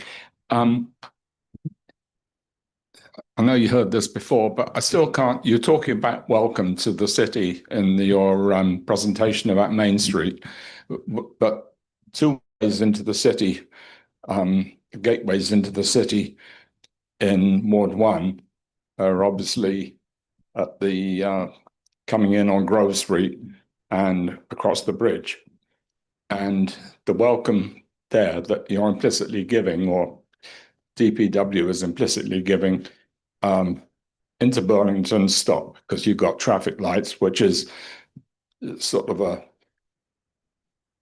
19th century or early 20th century technology. You come in from the south end and you come to a rotary, everyone agrees that it works and it's safe and the traffic flows. And I don't understand for the life of me why we can't have a bit more imagination. It seems that every time I brought it up, it seems as if you're talking to a totally closed view of it. And Question for Rob. I would like to see a roundabout there. And I think that could embrace, with a little bit of imagination and maybe another $1 million, it could do a terrific job of helping Barrett Street, Mill Street, come off Mill Street. Oh, you've got to go to Winooski to get onto Riverside. That's nonsense. And please do better. I definitely appreciate the sentiment. We were very bullish about being a partner on the South End roundabout. I think that's made a very important impact. Some of the most recent crash data we saw did see how that has made a difference. You know, a roundabout was evaluated, and I know that there is disappointment in the community that we didn't get to a place where we could install a roundabout. My understanding, and certainly we can share the findings, the grade challenges, the property kind of potential takings. These presented challenges to the design team and the engineering team that gradation wasn't going to work for pedestrians, bicyclists, and it was going to be a rather difficult install given the space that they found was constrained. But I'm sure there's much more context to that, and appreciate the sentiment. Other questions? Great, thank you, Rob. Thanks so much. Thanks for having us. We really appreciate it. Okay, all right, Lisa. Yeah. Talk to you soon.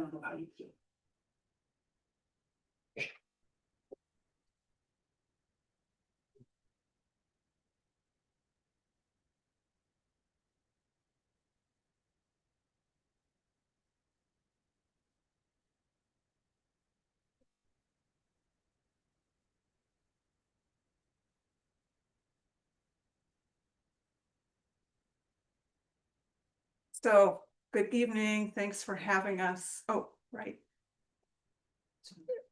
Good evening. Thanks for having us. I'm Lisa Lax. I live in Ward 1, and I'm here tonight in my capacity as a volunteer activist with 350.org. And I'd also like to introduce Leander.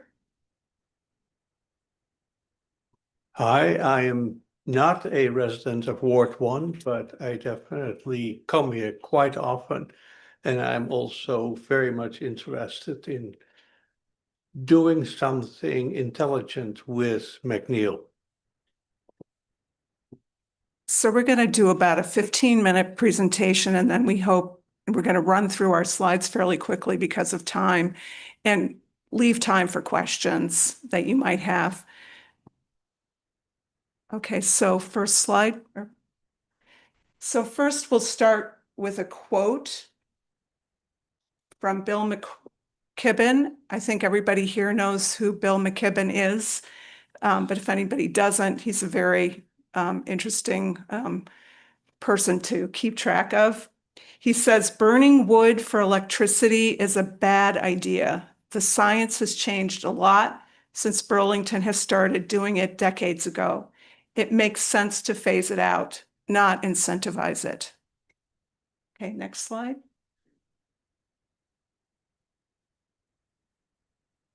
So here are some basic information about the McNeil plant. Does everybody know pretty much about the McNeil plant here? So it started operating in June of '84. It's located in the Intervale, and it burns wood to generate electricity. It's the largest electricity generator in Vermont, and it's jointly owned by Burlington Electric, Green Mountain Power, and the Vermont Public Power Supply. And it provides 30 to 45% of the Burlington Electric's total power. So we're here because we want to advocate for that McNeil be closed. And the reason that we are advocating for that is because it is the largest stationary source of greenhouse gas emissions in Vermont. It's harmful to health. It has a negative impact on forest ecosystems. It costs a lot. It's old and it's inefficient. So McNeil, this is surprising, was surprising to me when I learned this. McNeil emits 316 or emitted 316,405 tons of CO2 into the atmosphere around Burlington in 2025. And these are figures from the EPA. It also emits lesser amounts of greenhouse gases, methane and nitrous oxide. And fossil fuel powered equipment and vehicles are also used in pulling the wood from the forest to transport it to the plant. And above is a quote from some scientists. Burning wood to generate electricity emits more carbon dioxide per kilowatt hour generated than fossil fuels, even coal, which is the most carbon intensive fuel. I don't know if that's surprising to anybody. It was surprising to me.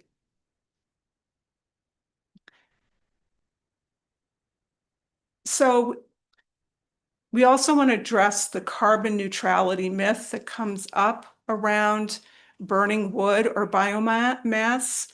And Burlington Electric has claimed that McNeil is carbon neutral because they engage in sustainable forestry, and that the carbon dioxide emissions from its stack are sequestered by trees as they grow.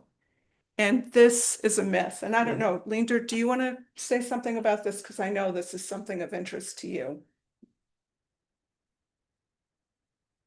It is a myth because it is true that the carbon that enters the atmosphere when the wood is burned eventually makes it back into other trees.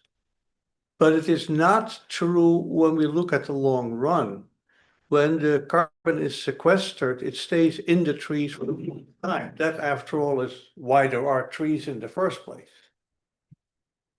When eventually those trees have grown up, so have resequestered the carbon dioxide that was originally emitted, there is no carbon neutrality because in that intervening period, many other harvesting and burning operations were performed.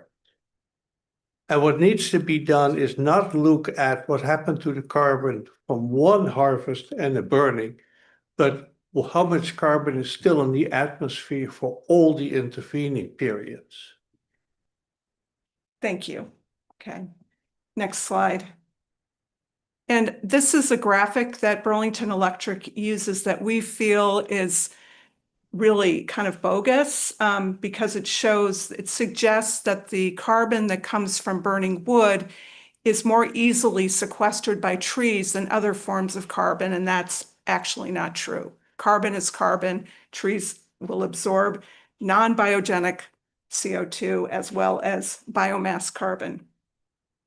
So next slide, please. And the reality is wood burning power plants emit more CO2 per unit energy and also degrade the forest carbon sink. And the result is higher atmospheric carbon concentrations. Next slide. So another issue is the ecological harm that is caused by burning trees, or cutting down trees and using those whole trees for wood chips, which are then burned in the plant. the reality is McNeil does burn whole tree chips. They do have contracts to cut down whole trees, and these whole trees are chipped and then sent to Burlington to the plant. And it burns over 400,000 tons of wood chips per year. And this impairs both the forest ecosystems and it erodes important benefits that forests provide, including flood protection, and it also has a destructive impact on forest ecology and wildlife.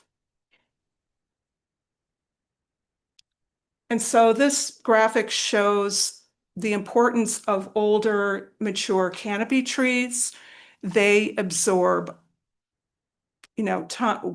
way more concentration than even 465 new large landscape trees. So you can cut down that tree and you're losing, not only are you burning the wood, but you're losing that tree which absorbs carbon into from the atmosphere. And it takes quite a long time, decades, for young trees to grow and have the capacity to absorb carbon. Okay, thanks. So another concern that we have is human health, that McNeil emits particulate matter, which includes nitrogen and nitrogen oxide, sulfur dioxide, volatile organic compounds, including benzene and formaldehyde and other pollutants, which are known to be harmful to human health. And there is a connection between these emissions and diseases such as asthma, COPD, and even Parkinson's disease. And these pollutants in Burlington are being emitted, released in the racially diverse and low and middle income neighborhood of Burlington's Old North End and Winooski, and those whose residents face greater environmental risks. And I would say also this ward also is impacted by those emissions as well. And then another concern that we have is the expense of operating the McNeil plant. McNeil is a city-owned facility. It does affect our budget, and it has generated losses for 8 of the last dollars. And as 50% owner, Burlington Electric bears 50% of these losses. And there's a comparison for what the average wholesale power price in New England is. In 2024, it was $39.50 per megawatt hour.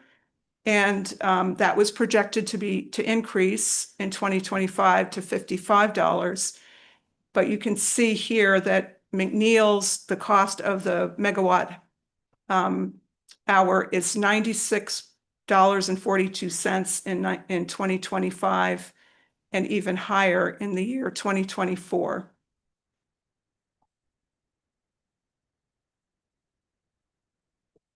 The plant is old, it's over 40 years old, and it's 26% efficient. It only runs 50 to 60% of the time. And that Burlington Electric has invested capital improvements to extend the operation of this plant. And there hasn't really been a critical evaluation of that decision to add capital improvements. And also it keeps us from investing in other sources of power that would be more clean and also perhaps more effective.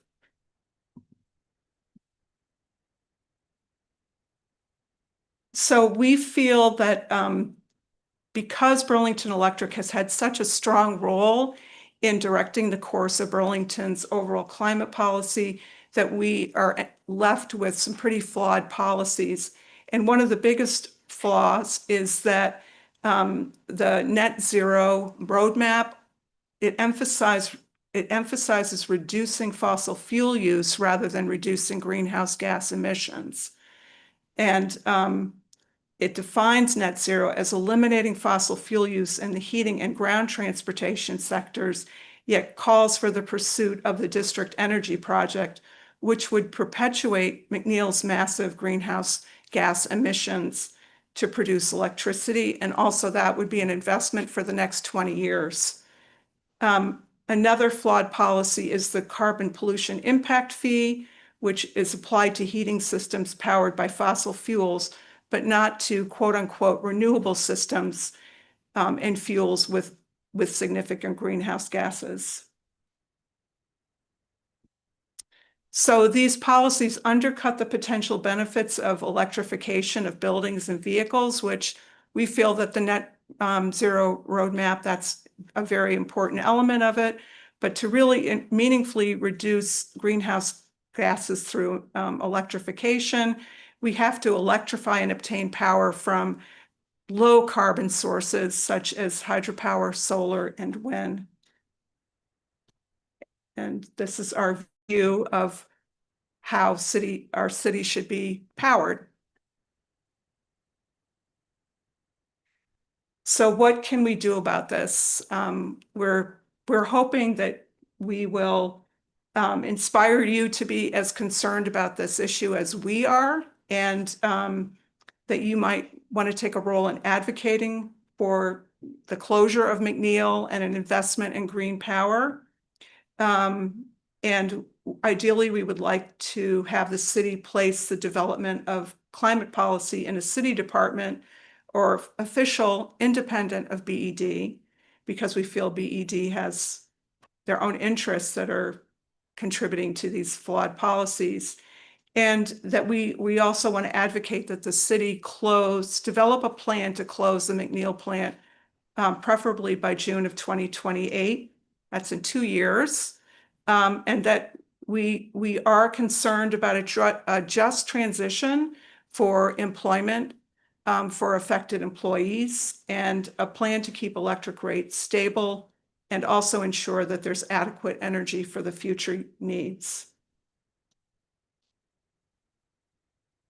And actions we can take: connect with your city councilors. I'm sorry that both Carter and Allie are not here right now, but you can talk with them, email them, call them, attend a city council meeting if you're concerned about this.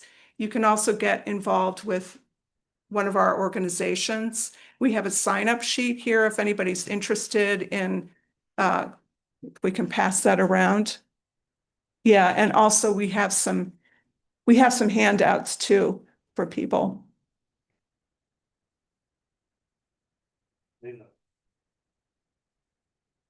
And so I don't know how we are with time, Carol, but do we have time for questions? Okay. The 10 minutes. All right, great. So we want to open up to questions that you might have about this issue.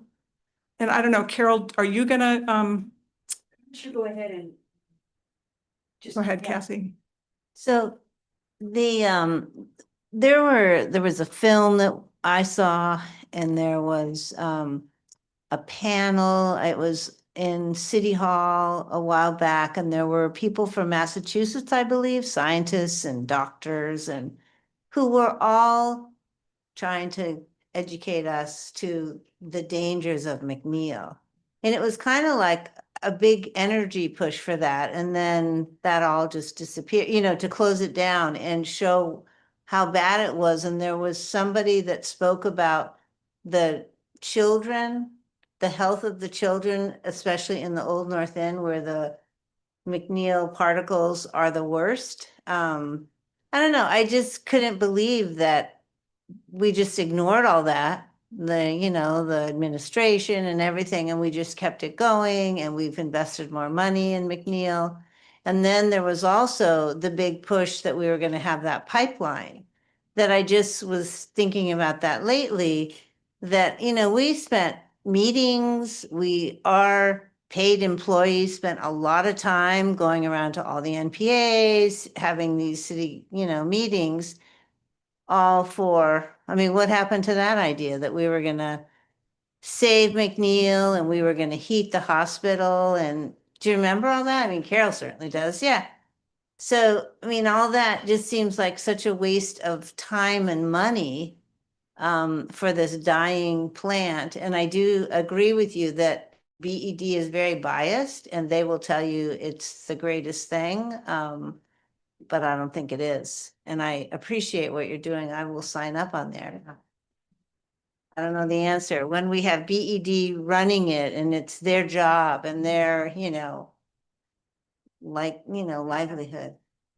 So thank you for that comment, Kathy, and I hope you will sign up and get involved. And if anyone's concerned about this, my understanding is the district energy, the steam pipe and the district energy plan is not completely dead. That's potential, but it doesn't, there's a lot of ways that it does not make sense, economically and otherwise. I mean, also environmentally. But it's not clear. I think we're waiting to see if the hospital wants to sign on to it. Question? Yeah. Thanks for the presentation. As you note, the science, the carbon science has changed a lot. The economic arguments that you're making against the McNeil plant are compelling. What I haven't seen, you noted that I think it was 35 to 45% of BED's electric power is being generated by McNeil right now. And I agree, it'd be great for us to use solar, wind, whatever else. What, though, would be the concrete needs and where would those go if we were to use solar and wind? What are the concrete proposals for where that would go and how much we would have to offset that or meet that 35 to 45% that we'd be losing? Well, so part of the answer to that is the power that gets produced here in Burlington doesn't stay in Burlington. It goes into what's called the ISO, right? A grid, the New England grid. And that grid, I mean, I forget the percentage of what McNeil provides, but it's a pretty low percentage. And our understanding, what we've heard is that from people who know quite a bit about the grid and power sources, is that there are power sources, other power sources that can be purchased to make up for what gets lost if McNeil is no longer producing. Leander, do you want to say anything further about that? That is the right answer. If McNeil is not operating, Burlington gets its power from the ISO grid. And so there's no reason why the ISO grid couldn't provide power 100% of the year. On the total capacity of the ISO grid, Burlington is almost negligible. So it really is not a big stretch to say, well, ISO grid has the capacity to do it. About your question about solar and wind, that I think at the end was one of the proposals that we listed that Burlington starts seriously to consider. What would it take if you really want to go to solar or if you really want to go to wind or some combination? But that needs to be investigated, and Burlington, in particular the Burlington City Council, must have the interest and the willpower to go against BED and say, no, we are going to investigate this. How much of the ISO grid is on renewable? I think BED can. So renewable, so rather than renewable, I think we would want it to be green. Green. Okay. Great. So Yeah. are we just offloading our problem if we go to I don't know the numbers on top of my head, but I do know that Burlington, the BED, can pick and choose. So it can say, well, this is fine. There are multiple power generators connected to the ISO grid, and Burlington, the BED has the option of saying, no, that one we really don't want. It'd be nice to hear that message more. Yes. I think. Okay. Yeah, good point. It'd be nice to hear that message more. So we had another question, Kathy. No, well, I already thought we did get a good portion of our electricity from wind, I can't think of the mountain that there was so much theater production because the people didn't want the wind mills up on the mountain Lowell. So I think we already are using some wind. To get more of it shouldn't be a problem. And solar, I was on the school board. We just are building, it's almost finished, a high school that has a huge expanse. And we extra had them build it so that it's solar ready. So you can imagine if you put solar panels across the roof of that huge building, what kind of solar energy you could, the hope was that the school would be totally neutral, that it would cost nothing because it has whatever I can't think of the name of it, but anyway, no, the heating is Geothermal. Yeah, Yes. geothermal. Anyway, but the other thing that I think people don't know, and I read it somewhere in federal data, that actually the air pollution from McNeil, someone went and started looking at the age of the children in Winooski and the Old North End. And it's not only that more kids are getting asthma, but the age of people with COPD in both of those regions is getting younger and younger.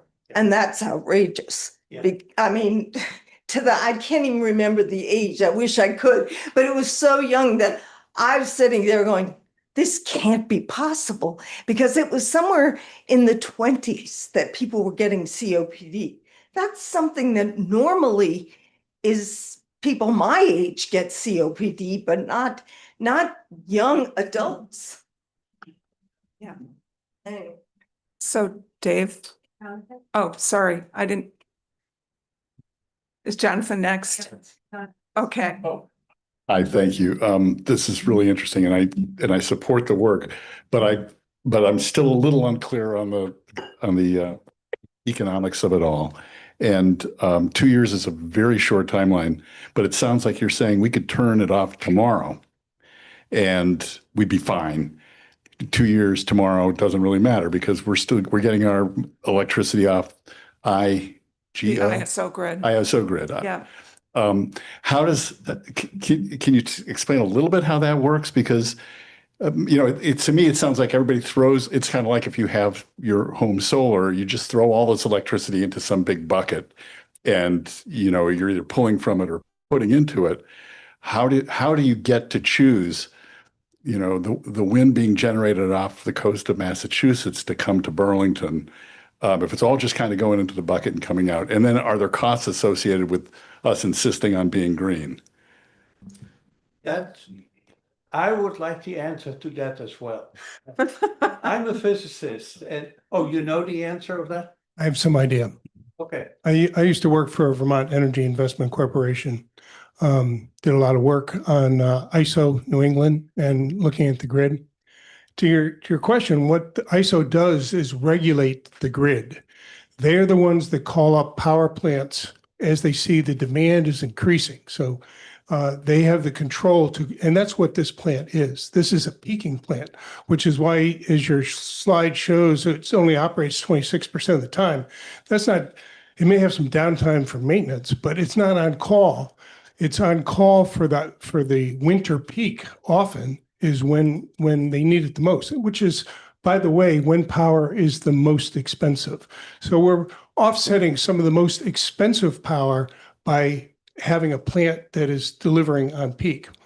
So that, that's what ISO does. There's 5 regional regulators around the country that manage the grid, and ISO New England is one of them. My question is it possible to get a copy of this presentation? Yes. We have it. So we can download it. Yes. Great. Appreciate it. Yes. And I will say that we have 2 members of our team who've added some additional information that I have not added to this particular one, but we could get you the more up-to-date one too, if you're interested. And if you want to, if you sign the sign-up sheet and say you would like the PowerPoint sent to you. Okay, but I don't know that we answered Jonathan's question. Yeah, I guess I don't get how it works. Again, the question is, electricity is being generated through power plants all throughout the region. Don't forget, we get a good chunk of our electricity from Hydro-Quebec. And problems associated with that. There's environmental problems with all energy. Don't kid yourself. So the question about ISO is that it understands what the demands for electricity are and call up plants to start firing up when those demands are going up. That's what ISO New England does. They pay for power. They also pay for efficiency. If the more efficiency that we put out there, which is efficient lights, efficient motors, all those things help to reduce power. And some of it actually helps to reduce power at peak times. So while the issue of this particular plant, you can take a look at the questions of the environmental questions, you can take a look at the economic questions, but it plays an important role. You minimize it on the whole ISO grid, but for Burlington, it still does play an important role to help keep overall rates lower, because that peak power that we'd have to buy otherwise is going to be a lot more expensive. Can I make two comments on that? First of all, you are paying something, what was the number? $30 million over the last 8 years. That's what I was gonna say. I've heard before that some years we lose $8 million. It costs us $8 million to run that plant. So I think huge. Daryl Springer came here 2 years ago or a year and a half ago. I think we need to hear a little bit more. I need to hear a little bit more from the BED side of the equation about the economics, because I agree. they are regulated. This isn't just BED making stuff up. They have to report to the state's Public Service Commission, and they have to demonstrate their economic needs as a utility. So while I saw your numbers up there, this is complex, and I would like to see a little bit more apples to apples comparisons to the things that you're presenting in your slide and to what the utility has to say. So I appreciate what you're saying, but I think what I would hold that I think gets lost in these conversations about complexity is that it is adding a lot of carbon to the atmosphere. It's contributing greenhouse gases. That contributes to global warming. We're on, some people would argue it's already too late. How does it compare to the cars that we're driving? It's a lot more. That's a lot more. It's a lot more carbon. I actually can tell you that. As a percentage of carbon emissions in the state, what City of Burlington, transportation and thermal combined in Burlington last year was 176,000 tons of CO2. That's a BED number, by the way. The EPA keeps track of greenhouse gases. Last year, so 2025, McNeil emitted 16,000.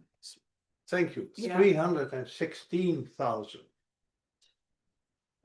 tons of CO2. Yes. Not exactly double, but it's getting there. Right. So McNeil, within Burlington, McNeil is by far the largest CO2 emitter. Okay. And The there's percentage of state is a percentage of the state emissions. In the state, I actually know the numbers too. Okay.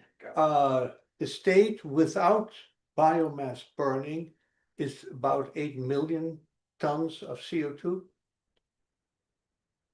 The biomass burning, and that means McNeil, rye, pellet burning. I don't know if cordwood is included because I don't know how they would measure that. But combined is about 2 million tons of CO2, about 20% of the total. So yes, 20% of total CO2 comes from wood burning. comes from wood. Okay, thank you. Biomass. Yes. There's also the cost downstream from this, the costs from flooding, the costs from other, catastrophic events that happen. Yeah, I mean, I think that's something we need to think about too. It's not just the cost of electricity, the rates.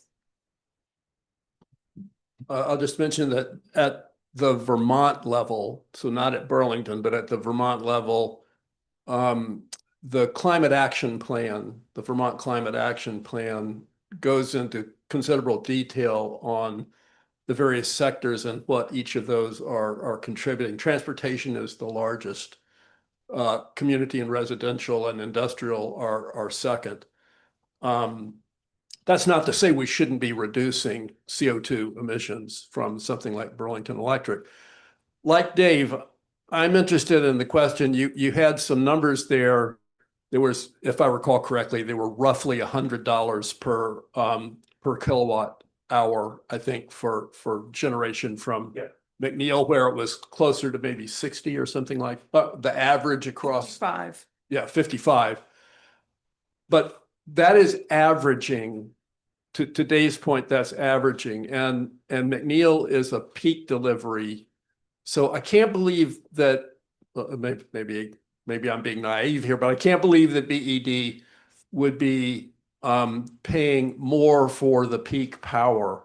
So I'm interested in what that peak power cost is when purchased from the pool, from the ISO pool, versus what Burlington, what McNeil can deliver on demand. I'm not asking you to answer that question. That's good, but I guess I would ask you, how does that matter for you? How would that change things for you to find that out? I agree. I'm not making an argument that we should keep Burlington, keep the McNeil plant. I'd just like to know a little bit more about the economic argument that's being made. There are other arguments, the health arguments that have been brought up, and the environmental arguments, which I agree are compelling arguments. I would love for us to go with green alternatives as well. What I want to avoid is us feeling like we've done a good job by exporting this need to the ISO pool and find out that the ISO pool is as bad as McNeil. So we've just exported, we feel good about ourselves, but we've exported it someplace else. I think that's a good point. Yeah. And I think, but I think we also have to look at here what we're doing, which is we have this the net map, the zero net roadmap. And we're claiming that we're, cleaning up our energy system by electrifying everything. But in actuality, we're powering a lot of that electricity by burning wood. Good point. So I think, that's a good point on many different levels. Yeah.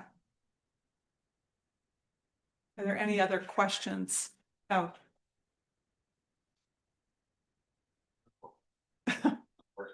Or a comment? It's on. Yeah. Okay. So just a quick comment, for folks who are interested, ISO New England actually has an app that you can download, and you can see what the mix is at any given point. And you can select a location, for instance, Burlington, and see what the mix is that we're getting. Right now, ISO New England overall over the whole system is 40% natural gas, 19% net imports, not quite sure what that means. 19% nuclear, 12% hydro, 9% renewables, which is a mix of including wood-fired, and then 2% others. So if you're interested, you can download it on your phone. You can find out what the mix is at any given point. Thanks. Thank you for having us and for your questions. Cheryl. Oh, sorry. Somebody, is it Cheryl Green? Yeah, actually, it's Peter Lukowski. Oh, hi, Peter. Husband. We're just running on her computer. I'd like to comment that I'm thinking about fossil fuels in general, and I know that they have pollution problems, and I also know that they can be cleaned up in various scrubbers or whatever, and it's not even that bad with gas. I'm thinking the fossil fuels are lying there underground right now. They're not doing much of anything. Now I'm thinking about trees. Trees, for one thing, there's a lot of water and everything else in them, so that they're not as, ton for ton. I can't imagine that they're as efficient. But the real problem is that a tree is not just lying around underground doing nothing, it's actually sequestering carbon. And that is a pretty important thing. And I think I was very impressed by the slide that showed one tree and the equivalent to a bazillion seedlings. It takes a bazillion to make the difference. So that's a compelling argument to me. And the second aspect of it is that forests are a living system, and I live right next to Centennial Woods, and I see it all the time. The depth of the leaves and so forth that are coming from trees, including trees that are being cut down now because, well, they're just like whatever, we don't need them there. They're leaving the dead wood. You think, well, it's just limbs and stuff that they're taking. They're not taking whole trees. What about those limbs? Those limbs, you go down out in the woods, you'll see it every day. They're decaying. They're turning into biomass. The biomass is building soil. Soil like that sequesters carbon. The leaves that are coming off the trees is doing a huge amount of sequestering as they're in the dirt, and the surplus limbs, so to speak, to get chipped up. So those are a couple of things. Trees are actively helping us when they're alive, unlike fossil fuels, which aren't helping us. And the other is the biomass and the health of the forest. That means something to the flora and fauna that live in those forests. They evolved to use that and to live off of it. And that's what a healthy forest is about. So those are my 2 points. Thank you. Thank you, Peter. Thank you, everyone, for your attention at the end of a long meeting and for permitting us to present. Thank you. Okay. Thank you. Yeah. Thank you so much.